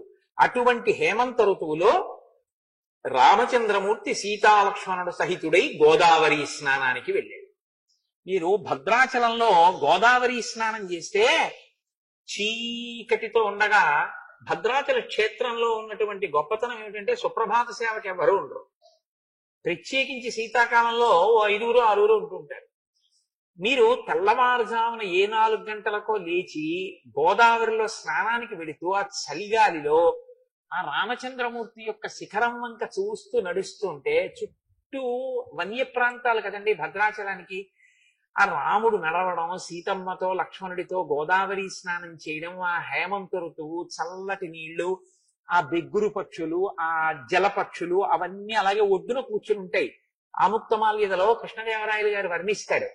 ఈ నీళ్లలోకి వెళ్ళడానికి భయపడినటువంటి బాతులు ఇలా కూర్చుని ఉంటాయి. ఒడ్డున కూర్చుంటే కృష్ణదేవరాయలు వారు అంటారు అవి ఎలా ఉన్నాయంటేట రాజభటులు అనుకున్నారట బ్రాహ్మణులు స్నానం చేసిన తర్వాత పంచె తడిపి ముద్ద కట్టి అక్కడ ఒడ్డున పెడతారు. ఒడ్డున పెడితే వాళ్ళు స్నానం చేసి ఆ బట్ట పట్టుకెళ్ళడం మర్చిపోయారు పాపం. అయ్యో బ్రాహ్మణ సొత్తు, దాన్ని మనం తీసుకోకూడదని భటులు గబగబా వెళ్ళి దాన్ని పట్టుకెళ్ళి బ్రాహ్మణులకు ఇద్దామని పరిగెత్తి వెళ్ళి పట్టుకున్నారట. అది బాతు, అది చలికి అక్కడ పడుకుంది. గుడుగుడు చప్పుడు చేసి లేచింది. అంటే రాజ్యంలో ధర్మనిష్ట చెప్పడానికి ఆముక్తమాల్యంలో కృష్ణదేవరాయలు వారు వర్ణిస్తారు. ఆ పడుకున్న బాతుని బ్రాహ్మణుడు స్నానం చేసి విడిచిపెట్టిన పంచ అని, పంచ ముద్ద అలా ఉంటుంది అని. అలా మీరు శీతాకాలంలో భద్రాచలం గోదావరిలో స్నానం చేస్తూ ఆ స్నానం చేసి ఇలా వెనక్కి తిరిగి చూసేటప్పటికి భద్రాచలంలో రామచంద్రమూర్తి ఆలయ గోపురం వామాంకస్థిత జానకీపదిల సత్కోదండ దండంకరే చక్రం చోద్భకరేడ బాహుజుగలే శంఖం శరం దక్షిణే బిభ్రాణం జలజాత పత్రనయనం భద్రాద్రి మూర్ధిని స్థితం కేయూరాది విభూషితం రఘుపతిం సౌమిత్రియుక్తం భజే. ఆ రామచంద్రమూర్తి, ఆ లక్ష్మణుడు ఆ బాణం పట్టుకుని ఆ ధనస్సు ఎడమ తొడ మీద కూర్చున్న సీతమ్మ పాదాలు ఇలా కాళ్ళు 2 దగ్గరికి పెట్టి ఆసనం వేసుకు కూర్చున్న రామచంద్రమూర్తి, ఆ లక్ష్మణమూర్తి, ఆ వైభవం, ఆ రామచంద్రమూర్తి ఆలయం, రామాయణం, హేమంత ఋతువు, చలిగాలి, ఈ పక్షులు ఇవన్నీ మీకు జ్ఞాపకం వచ్చి స్నానం చేసి మీరు అలా ఆలయ శిఖరం వంక చూశారనుకోండి, మీ మనసులో రామాయణం మీ ప్రమేయం లేకుండా అలా తిరుగుతూనే ఉంటుంది. మీరు తిరిగి వచ్చి కాటేసుకొచ్చి సంధ్యావందనం చేసుకుంటున్నా మీకు అలా రామాయణమే మెదులుతుంటుంది. ఎంత గొప్పగా ఉంటుందో భద్రాచల క్షేత్రంలో. అసలు ఈ మార్గశీర్ష పుష్యమాసములు కానీ కార్తీకం శరదృతువుని కానీ భద్రాచల స్నానంలో అనుభవించాలి మీరు ఎప్పుడైనా. ఎంత అందంగా ఉంటుందో. ఈ మధ్యకాలంలో నేను అనుభవించి అక్కడ ఉపన్యాసాలు చెప్పడానికి వెళ్ళి రామాయణం మీద ఎంత ఆనందం అనుభవించాను. అందులో చెప్పింది రామాయణం, ఉన్నది భద్రాచలం. కాబట్టి ఇప్పుడు రాముడు సీతాలక్ష్మణ సహితుడై, లక్ష్మణుడు వస్తున్నాడు అంటే మామూలుగా రాడు, రాముణ్ణి గురువుగా భావిస్తాడు. అందుకని జలపాత్ర పట్టుకుని వచ్చాడు వెనకాసల. సీతారాములు స్నానం చేశారు, లక్ష్మణమూర్తి కూడా స్నానం చేశారు. ఆ స్నానం చేసే ముందు భరతుడు కూడా అవసరం లేకపోయినా అంతఃపురంలో ఉండగలిగినటువంటి వాడైనా అలా ఉండకుండా జటలు కట్టుకుని నారచీరలు కట్టుకుని అన్నయ్య భూషీనం చేసి ఉంటాడు. భరతుడు కూడా ఇదే సమయానికి స్నానం చేయడం కోసమని సరయూ నదికి వెళుతుంటాడు. రాజుగా సంతోషపడగలిగిన వాడు తనంత తానుగా నియమాన్ని విధించుకుని ఎంత కష్టపడుతున్నాడు అని లక్ష్మణుడు అన్నాడు. భర్త దశరథో యస్యాః సాధుశ్చ భరతస్సుతః కథంను సాంబా కైకేయి తదృశి క్రూరశీలిని. దశరథ మహారాజు గారి భార్య అంత ఉత్తముడైన భరతుడికి తల్లి ఆ కైకేయి అంత క్రూరాలు ఎలా అయిందన్నయ్యా అన్నాడు. రాముడు వెంటనే అన్నాడు, వద్దు ఆ మాట. కైకమ్మని దూషించినటువంటి మాట అనవసరం లక్ష్మణ. భరతుడి యొక్క గొప్పతనానికి సంబంధించిన మాటలు ఏమైనా ఉంటే చెప్పు, ఇంకా వింటాను. తెల్లవారుజామున లేవగానే పవిత్రమైనటువంటి ఈశ్వర కార్యంలో మగ్నం అయ్యేటప్పుడు ఏ విరోధం ఉన్నా తల్లిదండ్రుల వరస ఉన్నవాళ్ళు, అన్నావదిల వరస ఉన్నవాళ్ళు, అక్క బావగారు, అత్తగారు, మామగారు, గురువులు, పెద్దలు, అటువంటి వారిని నింద చేసేటటువంటి మాటలతో ప్రారంభం చేయకూడదు రోజుని. ఇది చాలా దారుణమైనటువంటి స్థితి. అందుకే మనకి లోకంలో ఒక మర్యాద చెప్తారు, నిద్ర లేస్తుంటే నోటి వెంట రావలసిన మొట్టమొదటి ఉచ్చారణ ఏమిటో తెలుసా అండి? ప్రకటనంగా నీ నోటి వెంట ముందు రావలసిన మాట ఇంకొకటి ఉండకూడదు. ఉరే అని కానీ, ఏమేవో కాఫీ ఇచ్చేయి అని కానీ, లేకపోతే నేను వాకింగ్కి వెళ్ళిపోయి బూట్లు ఎక్కడున్నాయని కానీ అనకూడదు. మీరు నిద్రమంచం నుంచి లేవగానే మీ నోటి వెంట రావలసిన మొదటి మాట 3 పర్యాయాలు శ్రీహరి శ్రీహరి శ్రీహరి అన్నారు. సంప్రదాయంలో ఎందులో ఉండండి, మీరు శ్రీహరి అంటూనే నిద్ర లేవాలి. శ్రీహరి అంటూ నిద్ర లేస్తే ఏమవుతుందో తెలుసా అండి? ఆయన స్థితి కాదు. కాబట్టి ఆ రోజు మీరు తెలివితో ఉన్నంతసేపు చేసినటువంటి పనులను ఆయన రక్షిస్తాడు, మీకు ప్రయోజనాత్మకం చేస్తాడు. లయకారుడు పరమేశ్వరుడు. లయకారుడు అన్న మాటకి చంపేసేవాడు అన్న అర్థం చెప్పి అనవసరంగా శివుడి విషయంలో అక్కర్లేని కోణాలు తీసి పాపం మూట కట్టుకోకూడదు. లయకారుడు అంటే ఆయన 3 రకాల లయం చేస్తాడు. స్వల్పకాలిక లయము, ప్రళయము అంటే స్వల్పకాలిక ప్రళయము అని ఒకటి ఉంది శాస్త్రంలో. ఒకటి స్వల్పకాలిక ప్రళయం, ఇంకొకటి ఆత్యంతిక ప్రళయం, ఒకటి మహాప్రళయం అని 3 చేస్తాడు పరమశివుడు. స్వల్పకాలిక ప్రళయము అంటే నిద్ర. నిద్రని ఇవ్వాలి అంటే శివానుగ్రహం ఉండాలి. శివానుగ్రహం ఉన్నవాడికే నిద్ర పడుతుంది. రెండవది ఆత్యంతిక ప్రళయం, జ్ఞానం ఇచ్చి ఇది వేరు నేను వేరు అని తెలుసుకునేటటువంటి అదృష్టం శివానుగ్రహంగానే వస్తుంది. అందుకే దక్షిణామూర్తి ఇలా కూర్చుని ఉంటారు. ఈ 3 అవస్థలకి నేను 3 గుణాలకి జాగ్రత్త స్వప్న సుషుప్తులకు వేరుగా జీవుడని ఇలా ఇలా వేరు చూపించినటువంటి ఈ వేలు 2 కాదు, ఉన్నది ఒకటే అని పూర్ణమద పూర్ణమిదం పూర్ణాత్ పూర్ణమదుచ్యతే పూర్ణస్య పూర్ణమాదాయ పూర్ణమేవావశిష్యతే. జీవ బ్రహ్మైక్య సిద్ధిగా ఒక్క ఆత్మయే 3 అవస్థలకి సాక్షిగా ఉందని చెప్పడానికి ఇలా చిన్ముద్ర పట్టి ఉంటారు. అందుకే యస్యైవ స్ఫురణం సదాత్మకమసత్ కల్పార్థకం భాసతే సాక్షాత్ తత్వమసీతి వేదవచసా యో బోధయత్యాశ్రితాన్ యస్ సాక్షాత్ కురుతే ప్రబోధ సమయే స్వాత్మానమేవాద్వయం తస్మై శ్రీ గురుమూర్తయే నమగిదం శ్రీ దక్షిణామూర్తయే అంటాం ఆయన గురించి. మహానుభావుడు చిన్ముద్ర పట్టి జ్ఞానబోధ చేస్తుంటాడు. అందున ఇటువంటి పీఠాలు, శారదా పీఠం అంటే శారద అంటే శారద, జ్ఞాపకం పెట్టుకోండి, శారద అవుతుంది. శంకరాచార్యుల వారికి అత్యంత ఇష్టమైన పేరులో శారద. ఆయనకి ఎంత ఇష్టమో ఆ పేరు. నాకు ఎవరైనా శారద అన్న పేరు పెట్టుకుంటారా అని చూస్తూ ఉంటాను. శారద ఎంత గొప్ప పేరు నిజంగా. శారద ఈ లోకము యొక్క సారమును మీకు ఇవ్వగలిగిన తల్లి ఆవిడే బ్రహ్మ సత్యం జగన్విద్య, ఈ జ్ఞానం ఇవ్వగలిగినటువంటి తల్లి. కాబట్టి ఆవిడ శారద. అందుకని పుస్తకాల వల్ల వచ్చేది కాదు, అనుష్ఠానం వల్ల తెలుస్తుంది. అందుకే పుస్తకం ఎడం చేత్తో పట్టుకుంటుంది ఇలాగా. నన్ను ఆశ్రయించిన వాడికి జ్ఞానమే కాదు, జ్ఞానమంత గొప్పది. దీన్నే కామకోటి అంటారు. కోటి అంటే హద్దు. ఇంత జ్ఞానమే ఇవ్వగలిగిన దానిని నేనేమి ఇవ్వలేను అనుకుంటున్నావు? నేను ఏమైనా ఇచ్చేస్తాను. నా పాదాల దగ్గర నువ్వు పడగలిగితే నీకు నేను ఏదైనా ఇవ్వగలనని చెప్పడానికి కుడి చెయ్యి ఇలా పట్టుకుంటుంది, అభయహస్తం. ఈ కుడివైపు పై చేతిలో అక్షమాల ఉంటుంది ఇలా తిప్పడానికి. గురువులు చెప్పిన విషయం ఏదుందో అది లోపల నువ్వు తిప్పుతూ ఉండాలి. తిప్పితేనే జ్ఞానం ఆవిర్భవిస్తుంది. కాబట్టి తిప్పు అని చెప్పడానికి అక్షమాల పట్టుకుంటుంది. ఎడమ చేతిలో పైన అమృత భాండాన్ని పట్టుకుని చిలుక ఉంటుంది అమ్మవారి దగ్గర. అంటే ఎవరు అమ్మవారి అనుగ్రహాన్ని పొందుతారో అటువంటి వారు ఇంద్రియములను నిగ్రహించుకుని అమ్మవారి పాదములలోంచి స్రవించేటటువంటి ఆ నిరంతర అమృతాన్ని గ్రోలి మత్తెక్కి ఉంటారు. ఇదే ప్రహ్లాదుడు అంటాడు, మందార మకరంద మాధుర్యమున తేలు మధుపంబు పోవునే మదనములకు నిర్మల మందాకిని వీచికలతూగు రాయంచదునునే తరంగిణులకు లలిత రసాల పల్లవ కాదిహీ చొక్కు కోగిల పోవునే కుటజములకు పూర్ణేంది చంద్రికా స్ఫుటిత చకోరముల కరుగునే సాంద్ర నిహారములకు అంబుజోదర దివ్యపాదార వింద చింతనామృత పాన విశేష మత్త చిత్తము ఏ రీతి ఇతర విషయంబు చేరనేర్చు వినుత గుణశీల మాటలు వేయునేలా అంటారు.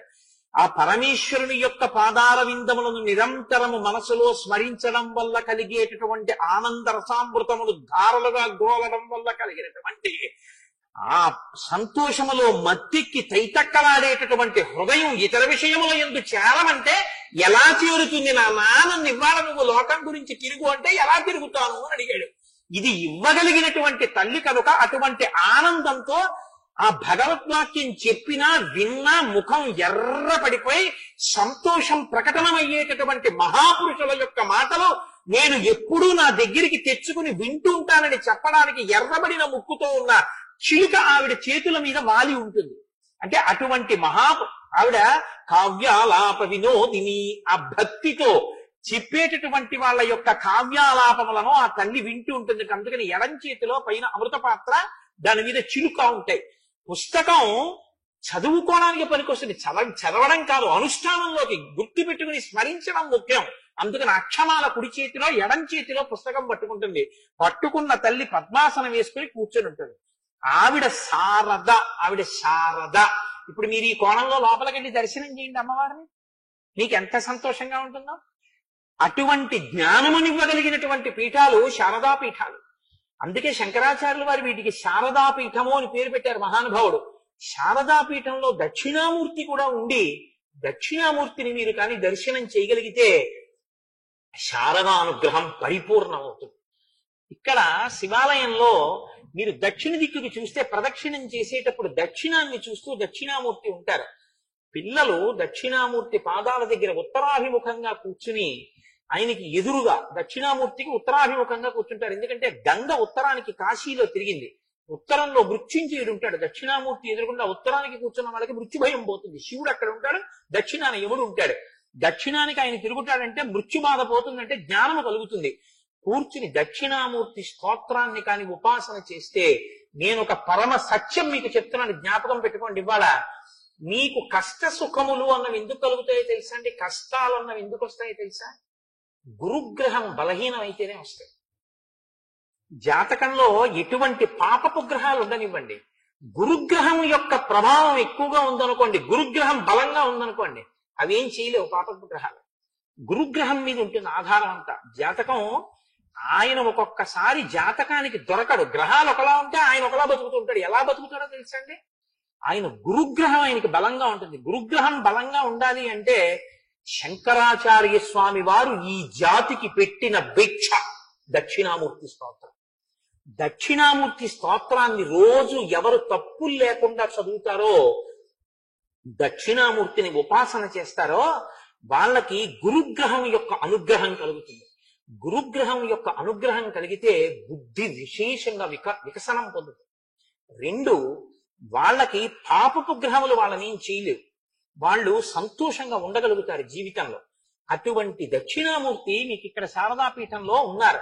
చక్కగా మీరు ఉపన్యాసానికి వచ్చే ముందు ఒక పావుగంట ముందు వచ్చి ఆ దక్షిణామూర్తిని ఒక్కసారి నిలబడి నమస్కారం చేసి, ఏమి స్తోత్రం అండి దక్షిణామూర్తి స్తోత్రం? దేహం ప్రాణమపీంద్రియత్యపి చలాం బుద్ధించ శూన్యం విదు స్త్రీ బాలాం దజడోపమాస్త్వహమితి భ్రాంతా భృశం వాదినః మాయాశక్తి విలాస కల్పిత మహావ్యామోహ సంహారిణే తస్మై శ్రీ గురుమూర్తయే నమః శ్రీ దక్షిణామూర్తయే. ఏమి మాట్లాడతారో ఆయన అందులో. బీజస్యంతరివంకురో జగదిదం ప్రాంగ్ నిర్వికల్పం పునః మాయా కల్పిత దేశకాల కలనా వైచిత్ర చిత్రీకృతం మాయావీవ విజృంభయత్యపి మహాయోగీవ యస్వేచ్ఛయా తస్మై శ్రీ గురుమూర్తయే నమః శ్రీ దక్షిణామూర్తయే అంటారు. ఏమి దక్షిణామూర్తి స్తోత్రము! శంకర భగవత్పాదులు ఈ జాతికి అందించినటువంటి అమూల్యమైన వజ్రాల్లో దక్షిణామూర్తి స్తోత్రం ఒకటి. ప్రతి వారికి నోటికొచ్చి ఉండాలి దక్షిణామూర్తి స్తోత్రం. మౌనవ్యాఖ్యా ప్రకటిత పరబ్రహ్మతత్వం యువానం వర్షిష్టాంతే వసదృశిగనైరమృతం బ్రహ్మనిష్టై. ఆచార్యేంద్రం కరకలిత చిన్ముద్రమానంద రూపం స్వాత్మారామం ముదితవదనం దక్షిణామూర్తి నిండే. దక్షిణామూర్తి స్తోత్రాన్ని రోజు అందరూ చదువుకుంటే గొప్ప అనుగ్రహాన్ని పొందగలుగుతారు. శంకరులు ఇచ్చారు, అనుష్ఠించుకోవడం మన వంతు. ఇటువంటి పీఠంలో నేను అటువంటి మాట చెప్పకపోతే ఆ ఉపన్యాసానికి అర్థం ఉండదు, కాబట్టి దాన్ని కలపవలసి వచ్చింది. ఇప్పుడు సీతారాములు లక్ష్మణ సహితులై ఆ గోదావరి నదిలో స్నానం చేస్తే ఎలా ఉందోట తెలుసా అండి? మహర్షి అంటారు, వాళ్ళ ముగ్గురు స్నానం చేసి రావడాన్ని ధార్మిక నిష్టగా మీరు చూడండి. తెల్లవారుజామున అంత చలికాలంలో మృగాలు కూడా ముడుచుకు పడుకుంటే రాముడు మాత్రం ఒకానొకప్పుడు చెప్పాడు విశ్వామిత్రుడు, కౌసల్యా సుప్రజా రామ పూర్వా సంధ్యా ప్రవర్తతే ఉత్తిష్ట నరశార్దూల కర్తవ్యం దైవమాన్నికం. ఆయన సంధ్యావందనం చేయాలి, అది గుర్తుంది. అంత చలిలో కూడా తెల్లవారుజామున లేచి నదీ స్నానం చేస్తాడు. చేసి వచ్చి దైవ కార్యాన్ని నిత్యాగ్నిహోత్రాన్ని చేస్తాడు రామచంద్రమూర్తి. ఎంతటి ధార్మికుడు, ఎంతటి ధర్మాన్ని పట్టుకున్నవాడో మనకి చూపిస్తాడు. కాబట్టి ఇప్పుడు ఆ స్నానం చేసి వస్తున్నటువంటి రాముడు లక్ష్మణుడు సీతమ్మతో వస్తే ఎలా ఉన్నాడంటేట, కృతాభిషేక సరరాజ రామ సీతాద్వితీయ సహ లక్ష్మణేన కృతాభిషేకో గిరిరాజపుత్ర్యా రుద్రస్స నందీ భగవానివేశ. తెల్లవారుజామున హిమాలయ పర్వత ప్రాంతాలలో ఉండేటటువంటి మందాకిని నదిలో స్నానం చేసి పార్వతీ సహితుడైనటువంటి పరమేశ్వరుడు నందీశ్వరుడితో కలిసి మందాకిని నదిలోంచి హిమాలయ పర్వతాల మీద నడుస్తుంటే ఎలా ఉంటాడో రామచంద్రమూర్తి సీతాలక్ష్మణ సహితుడై అలా ఉన్నారు. సీతారామ లక్ష్మణుల యందు పార్వతీ పరమేశ్వర నందీశ్వర దర్శనాన్ని వాల్మీకి మహర్షి చేయించారు. పిచ్చి వెర్రి పెట్టుకుని శివుడు వేరు కేశవుడు వేరు అని దెబ్బలాడుకోకూడదు. రామాయణం చదివితే ఇద్దరూ ఒక్కటే. ఆ దర్శనం ఎవరు చేశారో వారు కృతార్థులయ్యారు. భాగవతం చేస్తుంటే పోతన గారికి చిన్ని కృష్ణుడికి అమ్మ ఒంటి నిండా చక్కగా అలంకారం చేసి చిన్న కొప్పేసి కొప్పుకు ముత్యాల సరాలు పెట్టి ఆ బుజ్జి బుజ్జి కాళ్ళకి మంజీరములు పెట్టి, అంటే గజ్జెలు పెట్టింది కొత్తగా పెట్టి, పట్టుదట్టి ఓటి కట్టి విడిచిపెట్టింది. రామ ఆడుకో, కృష్ణ ఆడుకో అంది. రామాయణం ప్రభావం భాగవతం మీద పడుతోంది. కృష్ణ ఆడుకో అంది. అంటే ఆ చిన్ని కృష్ణుడు పాకుతున్నాడు. పాకుతున్నప్పుడు వెనక పాదాలు గల్ గల్ గల్ అన్నాయి. ఆగిపోయి ఒక్కసారి కూర్చుని ఇలా కాళ్ళ వంక చూసుకుని భయపడిపోయిన వాళ్లే చూసేట. యశోద చూసి దగ్గరికి వచ్చి ఆ కాలు తీసి చేతిలో ఇలా కొట్టి, గజ్జెలు నాన్న, నీకు గజ్జెలు పెట్టాను, భయం లేదు, పాకు అందిట. అంత దూరం పాకాక కాళ్ళకేమిటో గల్ గల్ అంటే అమ్మ ఎంత చెప్పినా భయం వేసి అమ్మ వంక తిరిగాక అమ్మ నవ్విందిట పక్కున. నవ్వితే భయం వేసిన వాళ్ళ గబగబ పాకుతూ వస్తే గబగబ గజ్జలు గల్ గల్ గల్ గల్ అన్నాయిట. గబగబ పాకుతూ వచ్చి రెండు చేతులు ఎత్తి అమ్మ ఒళ్ళో వేసేసి తల అమ్మ ఒళ్ళో దాచేసుకున్నాడు. నీ భయాన్ని చూసి నిజంగా భయానికి భయం వేసింది కృష్ణ, ఎంత భయం నటించావయ్యా అంది ఆ మహాతల్లి కుంతీదేవి. అంత నటిస్తే మట్టిలో ఆడుకుంటున్నటువంటి చిన్ని కృష్ణుణ్ణి చూసి పోతన గారికి దర్శనమైంది భాగవతం దశమస్కంధంలో. ఏమనో తెలుసా అండి? తనువునంటిన ధరణీపరాగంబు పూచిన నిరిభూతి పూతగాగా ముందర వెలుగొందు ముక్తాలలామంబు తొగల సంగటిగాని తొలకగాగా హలభాగంబుపై పరగు నావిరిబొట్టు కాముని కాల్చిన కన్నుగాగా కంఠమాలికలోని ఘననీల రత్నంబు కమనీయ మగుమెడ కప్పుగాగా హరవల్లులొరగ హరవల్లులు కాగ బాలలీల ప్రౌఢ బాలకుండు శివుని పగిది నొప్పి శివునకును తనకును వేరులేని తెలియ వెలయునట్టు అన్నారు పోతాడు. ఆయనకైంది ఆ దర్శనం. తనువునంటిన ధరణీ పరాగంబు పూసిన నిరిభూతి పూతగాగా. చిన్ని కృష్ణుడు ఒంటి మీద మట్టి పోసుకుంటే విభూతి రాసుకున్న పరమశివుళ్ళ ఉన్నట్ట బాలశంకరుళ్ళ. నమ కపర్దినీచ యుక్తకేశాయచ అని రుద్రంలో మంత్రం. కపర్దినీచ అంటే జటాజూటం ఉన్నవాడు, యుక్తకేశాయచ అసలు జుట్టు లేని బోడిగుండున్నవాడు. బోడిగుండున్న శివుడు ఎక్కడున్నాడన్నారు శంకరాచార్యుల వారే బోడిగుండున్న శివుడు. శంభోర్మూర్తి చరతి భువనే శంకరాచార్య రూప. ఆ శంభుమూర్తే ఈ భూమి మీద శంకరాచార్యుల వారిగా తిరుగుతున్నారు. వచ్చేస్తోంది కదండి శంకర జయంతి, మనసటు పోతోంది అస్తమానం.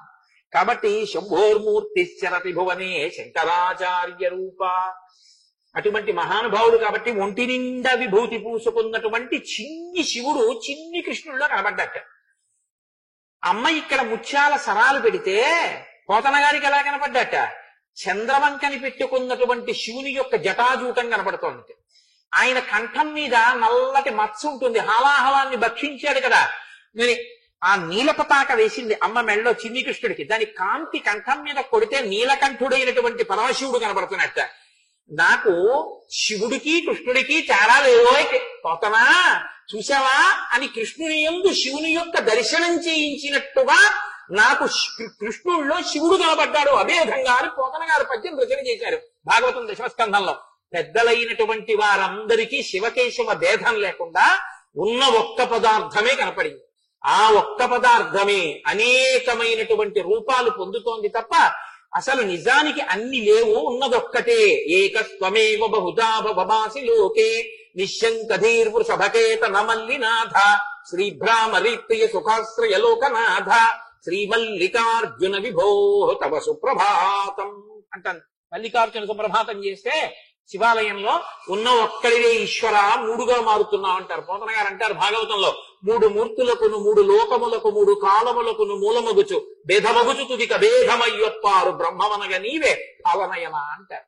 కాబట్టి వాల్మీకి మహర్షికి ఆ రామచంద్రమూర్తి సీతమ్మతో లక్ష్మణుడితో స్నానం చేసి వస్తుంటే నందీశ్వరుడు పార్వతీదేవితో స్నానం చేసి వస్తున్నటువంటి పరమశివుడు కనపడ్డాడు. నిజంగా అలా స్నానం చేసి వస్తున్నటువంటి నా తల్లిదండ్రులు ఒక్కసారి కళ్ళ ముందు కనబడ్డారనుకోండి ఐశ్వర్యం కలుగుతుంది. తెలుసండి ఎందుకో తెలుసా? ప్రాతర్నమామి అని శంకరాచార్యులు వారి కనకధారా స్తోత్రం చేస్తూ దిగ్గస్థిభిక్ కనక కుంభ ముఖావ సృష్ట సర్వాహిని విమలచారు జలప్లుతాంగీం ప్రాతర్నమామి జగతాం జననీమశేష లోకాధినాద గృహిణీం అమృతాబ్ధిపుత్రీం అంటారు. ఆ దిగ్గజములు అమృత భాండములతో నీళ్లు పోస్తుంటే తడిసినటువంటి శరీరం ఉన్న లక్ష్మీదేవిని దర్శనం చేస్తే ఐశ్వర్యానికి కారకం అవుతుంది. పార్వతి ఒకరు లక్ష్మి ఒకరు కాదుగా, నేను ఇప్పుడేగా మీకు చెప్పింది. కైలాసే పార్వతీత్వం చ క్షీరోదే సింధు కన్యకా స్వర్గే స్వర్గలక్ష్మీస్వం మత్స్యలక్ష్మిశ్చ భూతలే వైకుంఠే చ మహాలక్ష్మిర్దేవదేవి సరస్వతి గంగా చ తులసీత్వం చ సావిత్రి బ్రహ్మలోకగా కృష్ణ ప్రాణాది దేవీత్వం గోలోకే రాధికాస్వయం రాసే రాసేశ్వరీత్వం చ అని ఆ తల్లి చెట్ట చివరికి వచ్చేటప్పటికీ గృహలక్ష్మి గృహే గృహే, ప్రతి ఇంటిలో ఉన్నటువంటి ఇల్లాలు ఆ తల్లి యొక్క స్వరూపమే, అమ్మవారి యొక్క స్వరూపమే. సహస్ర శీర్షవదన. ఇప్పుడు అమ్మవారిని ఎక్కడ చూస్తావు? లోపల ఉన్న శారదే ఇదిగో ఇక్కడ ఇన్ని ముఖాలతో ఉంది. ఇది మనకి వేదం నేర్పినటువంటి రహస్యం. అలా చూడడం నేర్చుకో అని అది వాల్మీకి మహర్షి రామాయణంలో మనకి ఉద్బోధ చేస్తారు. చక్కగా స్నానం చేశారు, అగ్నికార్యం చేశారు, సంధ్యావందనం చేశారు, ప్రాతకాల పూజ పూర్తి చేసుకున్నారు. ఎప్పుడు రాముడు ఎక్కడ ఉంటే అక్కడికి మునులందరూ వస్తుంటారు. Tell me your friends, I will tell you what you are అంటారు ప్రొవెర్బ్ లో. ఇంటికి వచ్చేవాళ్ళు ఎవరై ఉంటారో అలాంటి పరిస్థితే నీకు కూడా ఉంటుంది ఇంట్లో కదండి. ఎప్పుడు సినిమాల గురించి చెప్పేవాళ్ళు ఉన్నారంటే నీకు అదే పిచ్చింది అనమాట. నీ ఇంటికి ఎప్పుడు భగవంతుడి గురించి మాట్లాడే వాళ్లే వస్తుంటారు అంటే నువ్వు భగవద్భక్తుడు అనమాట. నువ్వు ఎటువంటి వాడో నీ ఇంటికి అటువంటి వాళ్ళు వస్తూ ఉంటారు. కాబట్టి రుక్మిణీ కళ్యాణంలో అదేగా చెప్తారు, ప్రతిరోజు భీష్మకుడు ఇంటికి భగవద్భక్తులు వచ్చి మాట్లాడబట్టి అది విన్నటువంటి రుక్మిణీదేవికి కృష్ణుని యందు ప్రీతి అంకురించింది. లేకపోతే ఎలా అంకురిస్తుంది?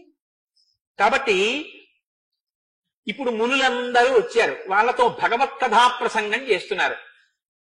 రామచంద్రమూర్తి తథాసీనస్య రామస్య కథాసం సక్తచేతసః తం దేశం రాక్షసీ కాచిత్ ఆజగామ యదృచ్ఛయా. ఆయన కూర్చుని ఆ మహర్షులందరితో మాట్లాడుతున్నారు. మాట్లాడుతున్న సమయంలో ఎదురుచ్ఛయ అంటే దైవము యొక్క ఆజ్ఞ చేత, అంటే కథ మలుపు తిరగబోతోంది అని గుర్తు. మందర వచ్చినప్పుడు అన్నారు ఎదురుచ్ఛయ అన్నారు, మళ్ళీ ఇప్పుడు వస్తోంది ఒక ఆవిడ, మళ్ళీ ఎదురుచ్ఛయ అన్నారు. ఆవిడ వస్తుంటే అన్నారు అంటే మళ్ళీ కథ పెద్ద మలుపు వైపుగా అడుగేసేస్తోంది. ఇప్పుడు మొదలెట్టినటువంటి ఈ నిచ్చెన రామావతార ప్రయోజనం వైపుకి నడిచేస్తుంది. అందుకేగా ఋషులందరూ ముందు అరణ్యకాండలో అలా మొదలు పెట్టారు. కాబట్టి ఇప్పుడు ఆ వచ్చినటువంటి ఆవిడ సాతుశూర్పణకానామ దశగ్రీవస్య రక్షతః దగినీరామమాసాద్య దదర్శ త్రిదశోపమం సింహోరస్కం మహాబాహుం పద్మపత్ర నివేక్షణం ఆజానుబాహుం దీప్తాస్యం అతీవ ప్రియదర్శనం గజ విక్రాంత గమనం జటామండలధారిణం సుకుమారం మహాసత్వం పార్థివ్యం జనాన్వితం రామమిందీవరశ్యామం కందర్ప సదృశ ప్రభం బభూవేంద్ర ఉపమం దృష్ట్వా రాక్షసీ కామమోహిత. శూర్పణక అలా చూసిందో లేదో కానీ బ్రహ్మగారి వరం అండి వాల్మీకి మహర్షికి, నువ్వు ఆచమనం చేసి కూర్చుని రామాయణ రచన మొదలు పెడితే రాక్షసులు కూడా ఎటువంటి మనస్సుతో చూశారో నీకది కనబడుతుంది అన్నారు. అందుకే శూర్పణక కూర్చున్న రాముణ్ణి ఎలా చూస్తోందో శ్లోకాలు అలాగే పడ్డాయి. ఆయన అలా కూర్చుంటే ఆవిడికి రాముని యొక్క ధార్మిక నిష్ట కన్నా ఆవిడికి ఏం కనపడిందో తెలుసండి? ఆయన అందం అటువంటిది. పుంసాం మోహన రూపాయ పుణ్య శ్లోకాయ మంగళం, మహానుభావుడిది. వచ్చిన ఆవిడ సాతు శూర్పణకానామ దశగ్రీవస్య రక్షస, దశకంఠుని యొక్క చెల్లెలు, రావణాసురుని యొక్క చెల్లెలు. ఆమె భగినీ రామమాసాద్య దదర్శ త్రిదశోపమం, దేవేంద్రుడు ప్రకాశించినట్టుగా ప్రకాశిస్తున్నట్ట రామచంద్రమూర్తి. అలా కూర్చుని ఏమిటి కట్టుకున్నాడు? ఆయన ఏం పెద్ద పీతాంబరాలు అవి కట్టుకుని ఏం లేడు. జలజలదేహు నాజాను చతుర్బాహు తరతీరుహచ్చు విశాలవచ్చు జారు గదా శంఖ చక్రవర్ణ విలాసు కంఠ కౌస్తుభమణి కంఠిభాను కమనీయ కటిసూత్ర కంకణ కేయూర శ్రీవత్స వాంఛనంచిత విహారు మరుకుండల ప్రభావిత కుంటలలాటు వైఢూర్య మణిగణ వరకిరీటు బాలు పూర్ణేందు రుచిజాలు భక్త లోకపాలు సుగుణాలవాలు కృపావిశాలు చూచి తిలకించి పులకించి చోద్యమంది బుద్ధి చెలరేగి వసుదేవుడు ఉత్సహించే అన్నట్టేం లేడైన. ఆయన నారచీర కట్టుకుని జటాజూటం కట్టుకుని కూర్చుని ఉన్నాడు అక్కడ. అలా కూర్చున్నా ఆయన అందం ఎలా ఉందో తెలుసా? దేవేంద్రుడు వచ్చి సింహాసనం మీద కూర్చుంటే ఎలా ఉంటారో అలా ఉన్నట్ట. ఆ తేజస్ అలా ఉంది. అది ఆకర్షించేస్తుంది ఎవరినైనా సరే. దానికి రాక్షసులు లేరు, బాలులు లేరు, వృద్ధులు లేరు, కోతులు లేవు, కొండముచ్చులు లేవు, భల్లూకాలు లేవు. ఎవరైనా సరే ఆయన్ని ఇలా చూస్తే చాలా అబ్బా అనవలసింది. ఋషులైనా సరే పుంసామోహన రూపాయ పుణ్య శ్లోకాయ మంగళం, ఏమందం రా ఈ అందం అనవలసిందే. అలా ఉంటాడు నా తండ్రి. కాబట్టి సింహోరస్కం మహాబాహుం పద్మపత్ర నివేక్షణం, ప్రత్యేకించి రాముడి చూపులు అలా ఉంటాయిటండి. ఆయన కానీ ఇలా ఎవరైనా చూస్తే చాలట, ఆయన్ని చూసినా ఆయన చూసినా అంతే వ్యామోహితులైపోతారు ఆయన. అందుకే రామచంద్రమూర్తిని ఉపాసన చేస్తే రామచంద్రమూర్తి కూడా వాళ్ళ వంక చూస్తూనే ఉంటారు. మీ అంత మీరు ఆ అనుగ్రహాన్ని వదిలేసుకుంటేనే చెప్పలేను కానీ ఒక్కసారి రాముడి వంక అదే ఆయన ప్రతిజ్ఞ కూడా రామాయణంలో, సహృదేవ ప్రసన్నాయ తవాస్మీత చయాచతే అభయం సర్వభూతేభ్యో దదామ్యే తద్వ్రతం మమ. ఎవరైనా ఒక్కడు నన్ను పట్టుకుంటే నేను వాళ్ళని పట్టుకుంటానన్నాడు ఆయన. భూతములలో ఎవరైనా సరే రామాయణం రామనామం అంత గొప్పవి. కాబట్టి సింహోరస్కం మహాబాహుం, విశాలమైన పెద్ద పెద్ద భుజములున్నటువంటి వాడు, సింహము వంటి గొప్ప పరాక్రమం ఉన్నటువంటి వాడు, కన్నులు పద్మపత్రములు ఎలా ఉంటాయో అటువంటి కళ్ళున్నటువంటి వాడు. మీరు ఒకటి బాగా గుర్తుపెట్టుకోండి, ఈశ్వరుడి గురించి చెప్పేటప్పుడు ముఖారవిందం, పాదారవిందం, ఏది చెప్పినా అరవిందం అంటారు. కాళ్ళు తామరపూలే, కళ్ళు తామరపూలే ఎలా ఉంటాయండి? ఏమైనా అర్థం ఉందా? పాదారవిందం ఏమిటండి? రామచంద్రమూర్తి పాదారవిందార్పణమస్తు అంటారు. పాదారవిందం ఏమిటి? నా మొహం అసలు పాదాలు అరవిందాల్లో అంటే, అరవిందం అంటే తామర పువ్వు అండి. తామర పువ్వుకి అరవిందానికి పోలికి ఉందో నాకు చూపించండి. ఏమైనా ఉందా అసలు? దానికి కాడ కింద నుంచి ఉంటుంది, దీనికి కాడ పైనుంచి కిందకు ఉంది, కాలు పైనుంచి ఉంటుంది, కింద పాదం ఉంటుంది. ఏమిటి తామర పువ్వు? ఎలా పోల్చారు మీరు? మరి నేత్రములు అరవిందములే, పాదములు అరవిందములే, అన్ని అరవిందములేమిటి? కాదు. ఎందుకు అరవిందం అంటారో తెలుసా అండి? ఎక్కడ పద్మం ఉంటుందో అక్కడికి భృంగము వెడుతుంది. భృంగం అంటే సీతాకోక చిలుక. సీతాకోక చిలుక్కి ఆ తుమ్మెద అనండి బాగుంటుంది. తుమ్మెదకి షడ్భుజి, లేకపోతే ఆ సంస్కృత భాషలోకి వచ్చేటప్పటికి దానికి షట్పది, 6 కాళ్ళున్నది అని పేరు. షట్పది అంటే 6 కాళ్ళున్నది అంటే మనకి కూడా మనము కూడా షట్పదులని 6 కాళ్ళు ఉంటాయి మనకు కూడా. ఏమిటో తెలుసండి? పంచేంద్రియములు, మనస్సు, ఈ 6 మనం కూడా కదులుతాం. పాదము కదలికి పనికొస్తుంది. 5 ఇంద్రియములు, మనస్సు కదలడానికి పనికొస్తాయి. షట్పది అయినటువంటి తుమ్మెద తామర పువ్వు కనపడితే మాత్రం దాని మీద వాలి రెక్కలు వంచేసి ఆ మకరందాన్ని తాగడంలో నిమగ్నం అయిపోతుంది. భగవంతుడి యొక్క కన్నులు చూసినా నువ్వు నీ 5 ఇంద్రియములు మనస్సుతో తుమ్మెదవై వాలిపోయి అక్కడ తేనె తాగాలి. పాదములు కనపడినా నువ్వు అక్కడ వాలి తేనె తాగాలి. నువ్వు తేనె అక్కడ వాలి తాగుతావు కాబట్టి అవి అరవిందములయ్యాయి తప్ప అవి నిజంగా అరవిందములని కాదు దాని అర్థం. నీ మనసు అటువంటిదైతే నువ్వు అది అరవిందం అవుతుంది. లేకపోతే అది అరవిందం ఎందుకు అవుతుంది? అరవిందం అవదు. శంకరాచార్యులు వారి శివానంద లహరి చేస్తూ భృంగీచ్ఛా నటనోత్కట కరిమదగ్రాహీ స్ఫురన్మాధవాహ్లాదో నాదగితో మహాశితవపు పంచేషు నాచాధృత సత్పక్షస్సు మనోవనేషు నపున సాక్షాన్ మదీయే మనోరాజీవే భ్రమరాధిపో విహరతాం శ్రీశైల వాసీ విభు అంటారు. మనోరాజీవే భ్రమరాధిపో విహరతాం. నీ మనస్సు భక్తి అన్న తేనెతో నిండిపోతే ఈశ్వరుడు భృంగమై వచ్చి దాని మీద తిరుగుతాడు. ఆయన భృంగమునకు భర్త. ఎందుకని? ఆవిడ భ్రమరాంబ. భ్రమరాంబకి భర్త అయినటువంటి వాడు అది మగ భృంగము, అంటే భృంగి భృంగము. ఆయన గండు తుమ్మెద. గండు తుమ్మెద ఆడతుమ్మెదతో కలిసి వచ్చి ఇక్కడే జీ అని చప్పుడు చేస్తూ తిరుగుతుంది. ఈ చప్పుడు ఏమిటి? చెవులు మూసుకుని వినంటే లోపల నుంచి జుమ్ అని నాదం వస్తుంది. ఈ నాదమే ఇక్కడ భక్తి అనే తేనె ఉన్న మీ మనసు ఉంటే దాని మీద పార్వతీ పరమేశ్వరుడు ఇద్దరు, మల్లికార్జునుడు భృంగము భృంగి అయి వాళ్ళిద్దరూ భ్రమరాంబా సహితుడైన శివుడు ఇక్కడ ఎగురుతూ ఉంటాడు అన్నారు శంకరాచార్యులు వారు. నీ మనసులో భక్తి అన్న తేనె లేపక ఆయన ఎందుకు ఎగురుతాడు? ఆ తేనె నువ్వు పెంచుకోవాలి, ఆ మకరందం ఉండాలి. కాబట్టి సింహోరస్కం మహాబాహుం పద్మపత్ర నివేక్షణం ఆజానుబాహుం దీప్తాస్యం. ఆ ముఖంట కాంతిట అతీవ ప్రియదర్శనం. ఎంత గొప్ప దర్శనమోట, అందరికీ ప్రియ దర్శనమే. గజ విక్రాంత గమనం. ఏనుగు ఎలా నడుస్తుందో అటువంటి అందమైన నడక. జటామండలధారిణం. పెద్ద జటామండలంతో ఉన్నట్టు ఆ జుత్తంతా మర్రిపాలు పోసుకుని. సుకుమారం మహాసత్వం.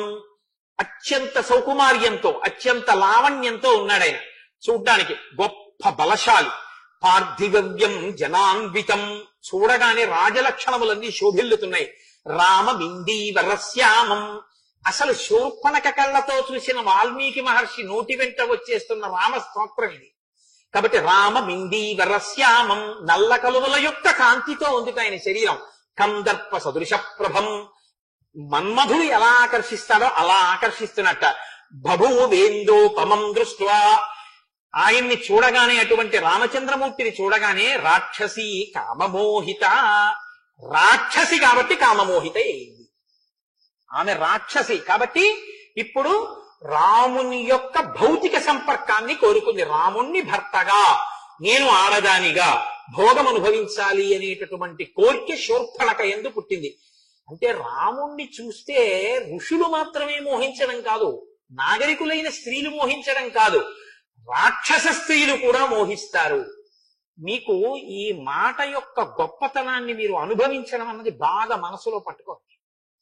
మీరు బాగా మనసులో పట్టుకుంటే రామాయణాన్ని మీకు ఇవి ఎలా అనుభవించచ్చో మీకు అనుభవంలోకి వస్తాయి. ఇందులో ఒక మాట ఉంది, మీరు చూడండి. దీప్తాస్యం అతీవ ప్రియదర్శనం. దీప్తాస్యం అంటే ముఖం కాంతితో వెలిగిపోతూ ఉండడం. అతీవ ప్రియదర్శనం. పిల్లలు కానివ్వండి, రాక్షసులు కానివ్వండి, పెద్దవాళ్ళు కానివ్వండి, లేకపోతే యువకులు కానివ్వండి, యువతులు కానివ్వండి, ఎవరు కానివ్వండి, ఆయనని చూసేటప్పటికీ వ్యామోహానికి వశులవుతారంటే అది ఒక పెద్ద ఆకర్షణ శక్తిని అంతటినీ తీసుకొచ్చి మీరు అక్కడ ఒక ముద్ద చేసి పెట్టారనుకోండి, అది మిమ్మల్ని లాగేస్తోంది అనుకోండి.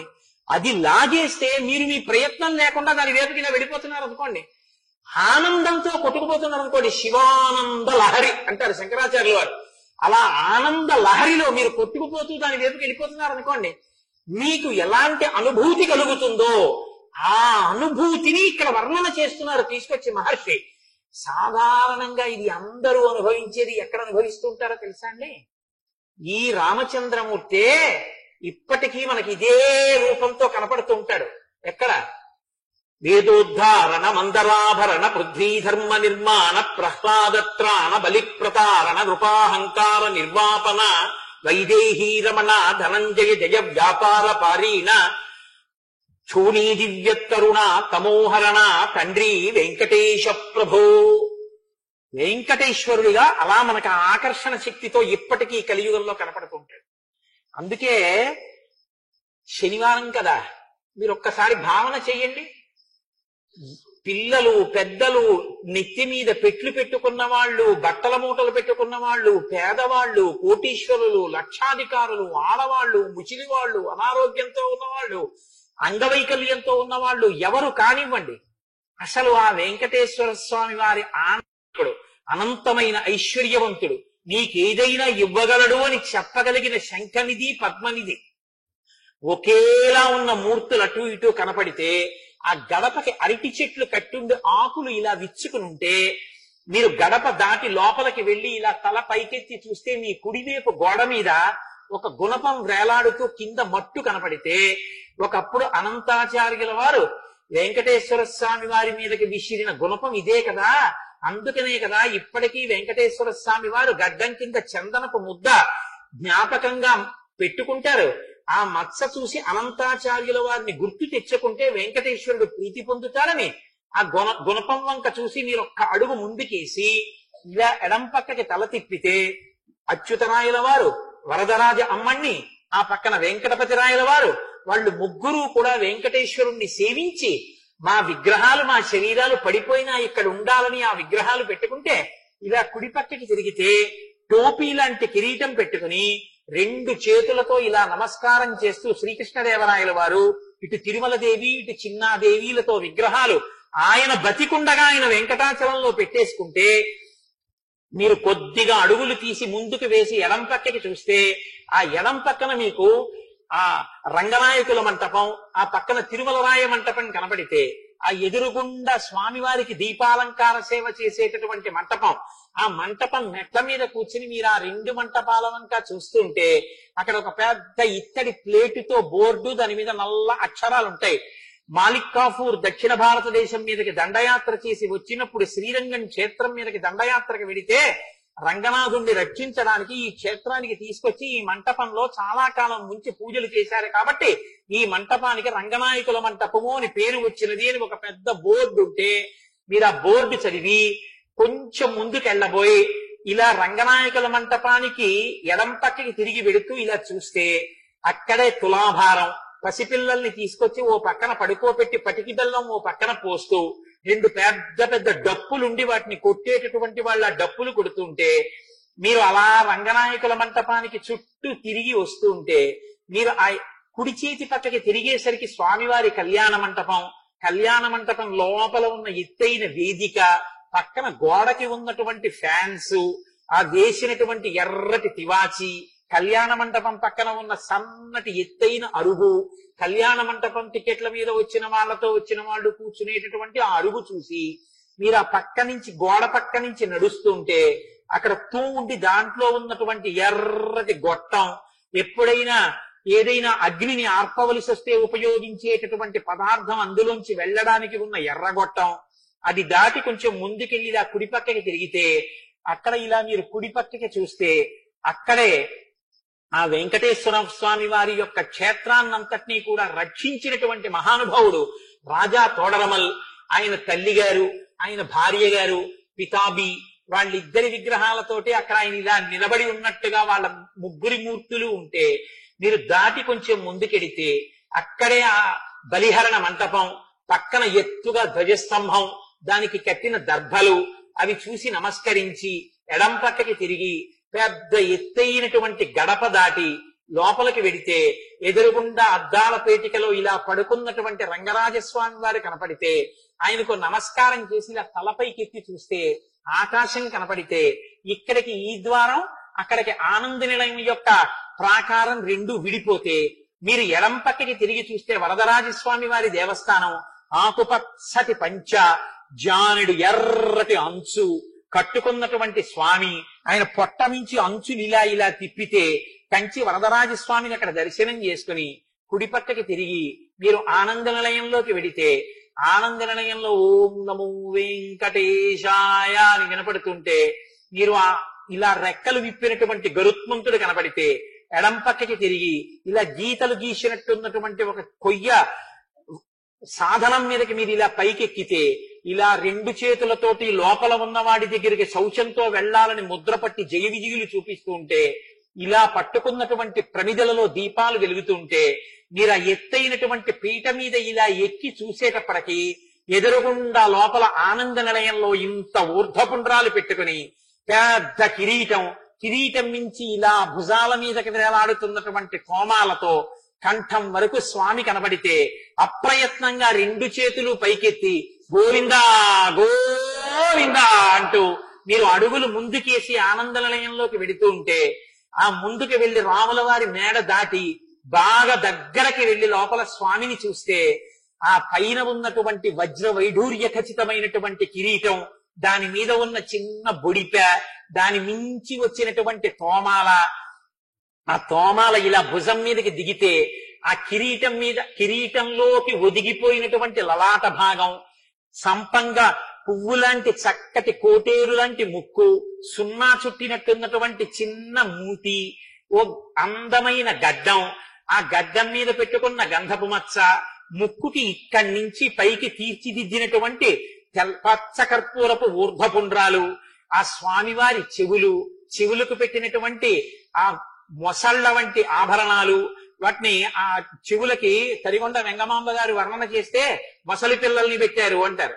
అలా ఆ కర్ణాభరణాలు, ఆ స్వామివారిని కిందకి చూస్తే చక్కటి భుజాలు, ఆ కుడి చేతిలో పట్టుకున్నటువంటి చక్రం, ఎడం చేతిలో పట్టుకున్నటువంటి శంఖం, విశాలమైన వక్షస్థలం, శ్రీదేవి భూదేవి వాళ్ళకి చుట్టినటువంటి తెల్లటి పుష్పమాలలు, ఆ కిందకొస్తే సన్నగా ఉన్నటువంటి నడుం, కొద్దిగా అమ్మవారిలా ఇలా నడుం కొద్దిగా వంగినటువంటి స్థితి, ఆ సన్నటి నడుం కిందకి చూస్తే బలిష్టమైనటువంటి తొడలు, ఒక చెయ్యి ఇలా పెట్టి అందరికీ అభయం ములిచ్చు చేయి కందువకు మంచి బంగారు చేయి, వజ్రవైఢూర్యాలతో మెరిసిపోతున్నటువంటి ఆ హస్తం, కట్టుకున్నటువంటి పెద్ద పట్టంచు పంచ, దాని మీద వేలాడుతున్నటువంటి పుష్పహారాలు, పెద్ద పెద్ద వజ్రవైఢూర్య సహితమైనటువంటి హారాలు, అష్టలక్ష్ములతో పెట్టుకున్న పెద్ద వడ్డాణం, బలిష్టమైనటువంటి తొడలు, అందమైన పాదాలు, పాదాల మీద పూజ చేయబడినటువంటి తులసి,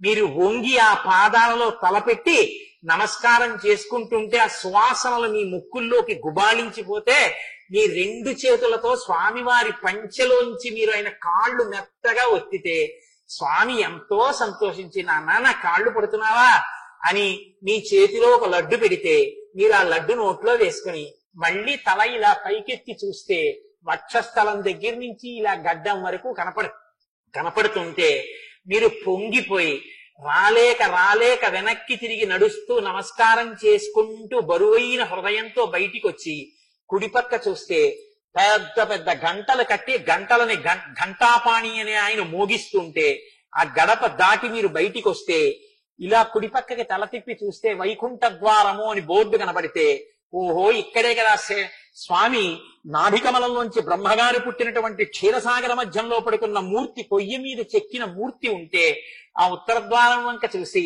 బంగారు బావి అని ఓ బోర్డుండి గాజు పలకతో దాంట్లోకి చూడ్డానికి వీలు లేకుండా ఓ అమరిక ఉంటే, మెట్లెక్కి ఎడం పక్కకి తిరిగితే అక్కడ ఉన్నటువంటి వకుళమాతని చూసి, ఈ తల్లే కదా యశోద, ఒక ఆవిడ రోజు గోడ కన్నంలోంచి వెంకటేశ్వర స్వామి వారికి తయారయ్యే పదార్థాల్ని నా కొడుక్కి వంటలు బాగా చేస్తున్నారా అని చూస్తుంటుంది. అమ్మ హృదయం అంటే ఇలా కదా ఉంటుంది. ఆ యశోద కదా ఈ వకుళమాతగా వచ్చిందని మీరు ఆ అమ్మకి నమస్కారం చేసి, అమ్మా ఎంత గొప్పదానివమ్మా, అఖిలాండ కోటి బ్రహ్మాండ నాయకుడు, ప్రతిరోజు రాత్రి లక్ష్మీ సహితుడై వచ్చి ఆ వెంకటేశ్వర స్వామి వారు, అమ్మా నీ కాళ్ళు పడతారు కదమ్మా, అమ్మా లక్ష్మి ఇంక వెళ్ళి పడుకో, వాడు పాపం 1 గంట వరకు దర్శనం ఇస్తూనే ఉంటాడు, వాడు పడుకునేదే గంట, పడుకోండర్రా అంటే మీ ఇద్దరు వెళ్ళి పడుకుంటారు. అమ్మా ఈ కోటేశ్వరరావు వచ్చి వెళ్ళారని ఒక్క మాట చెప్పమ్మా అంటే, అసలు నిన్ను రోజు వాడు తలుచుకుంటాడు రా అబ్బాయి అని అమ్మ చెప్తే ఆనందపడిపోయి అమ్మ పెట్టినటువంటి అప్పం ఒకటి పుచ్చుకొని ఆ ముందుకెడితే పెద్ద పాతుగలు తల మీద గట్టిగా పెట్టి ఇంత ఉద్ధరణితో చెయ్యి నిండిపోయేంత తీర్థం చేతిలో పోస్తే, ఆ తీర్థం పుచ్చుకుని లోపలికి చూస్తే నోటికి ఇలా చెయ్యడ్డు పెట్టుకున్న ఆజ్ఞాపాలక హనుమ, జాంబవంతుడు మొదలైనటువంటి మూర్తులు కనపడితే ఒక నమస్కారం చేసి ముందుకెళ్ళి మెట్లు దిగి కొంచెం ముందుకెడుతూ ఇలా ఎడం పక్కకి తల తిప్పితే, ఇక్కడే కదా వస్త్రాలంకార సేవ చేసే వాళ్ళని కూర్చోబెట్టి వస్త్రాలు తెచ్చి తల మీద పెడతారు అనుకుని కుడి పక్కకి తిరిగితే, ఎడం వైపు అరుగు మీద పరకామణి డబ్బులు లెక్కెట్టే వాళ్ళు వెండి బంగారం తెల్లటి లుంగీ పంచల్లా కట్టు కూర్చుని 500 కాగితాలు 1000 కాగితాలు వివిధ దేశాల యొక్క కరెన్సీలు అన్ని రాసుల కింద పోసి ఉంటే, ఎన్ని ఇస్తావో ఎన్ని బుచ్చుకుంటావో తండ్రి, ఎంతమంది కోరికలు తీర్చావో, కుండీలో తెచ్చి వేశారని ఆశ్చర్యపోయి ముందుకెళ్లి మెట్లెక్కి చూస్తే, గంధం ఒలిచేటటువంటి మంటపంలో పెద్ద పెద్ద దొంగల మీద గంధం తీసేటటువంటి వారు అక్కడ నిలబడి వంగి గంధం తీస్తుంటే, స్వామికి ఒంటి నిండా ఇన్ని పర్యాయాలు ఆ చందనాలంకారం చేస్తారు అనుకుని మీరు కొంచెం ముందుకెచ్చి మెట్లెక్కి ఇలా ఆనంద నిలయ విమానంలోకి చూస్తే, విమానంలో విమాన వెంకటేశ్వరుడు, ఆయనకి ఎడం చేతి పక్కన తోక ఇలా తలపై వరకు ఎత్తి ఉన్నటువంటి హనుమ, ఆయన కుడి చేతి పక్కనేమో ఆడుకుంటున్న బాలకృష్ణుడు, బాలకృష్ణుడి పక్కన రెక్కలు విప్పినటువంటి గరుత్మంతుడు బంగారు మూర్తులుగా మీకు దర్శనమైతే, సంతోషించి నమస్కరించి కిందకి దిగి మీరు 4 అడుగులు ముందుకేసి పైకి అరుగు మెట్లెక్కితే, ఎడం చేతి పక్కన యవ్వనంలో యువకుడుగా ఉన్నటువంటి రామానుజాచార్యుల వారి గుడి కనబడితే, అక్కడ ఒక నమస్కారం పెట్టి 3 అడుగులు ముందుకేస్తే, ఆరగించి కూర్చున్నాడు అల్లవాడే అని అన్నమాచార్య స్వామి కీర్తన చేసినటువంటి నరసింహస్వామి పెద్ద పెద్ద దంస్ట్రలతో మోకాళ్ళు ఇలా పైకెత్తి ఇలా 2 చేతులు పెట్టి కూర్చుంటే, ఈ పైన ఉపరితలాలు గోళ్ళు వేళ్ళు ఆ ముఖం అందం ఆ ఊర్ధ్వపుండ్రాలు కట్టుకున్న పంచ ఆయన్ని చూసి ఒక నమస్కారం చేసి ఆయనకి ప్రదక్షిణ పురస్సరంగా కిందకి దిగుతుంటే మెట్లు, కుడి చేతి పక్కన ఇచ్చట కూర్చుండరాదు అని అక్కడ ఉన్నటువంటి ఓ పళ్ళెం, అక్కడ స్వామివారికి అలంకారం చేసే ఊర్ధ్వపుండ్రాల కర్పూరం ఇక్కడే కదా అరగదీస్తారనుకుంటే, అక్కడి నుంచి కిందకి దిగుతూ ఎదురుగుండా చూస్తే ఒక ఫ్రిడ్జ్ లాంటి బాగా అద్దం పెట్టేసి ఉన్న చోట వెండి ట్రేలు పెట్టి దాని మీద స్వామివారికి అలంకారం చేసేటటువంటి పుష్పమాలను వాడిపోకుండా, అలాగని మంచు తగిలి చెదిరిపోకుండా ఉంచవలసినటువంటి సమశీతల స్థితిలో ఉన్నటువంటి ఆ ఉన్నటువంటి గది, అందులో పెట్టబడిన పుష్పమాలలు, అక్కడక్కడ అంటుకున్నటువంటి మంచు బిందువులు, దిగి కొంచెం ముందుకెడితే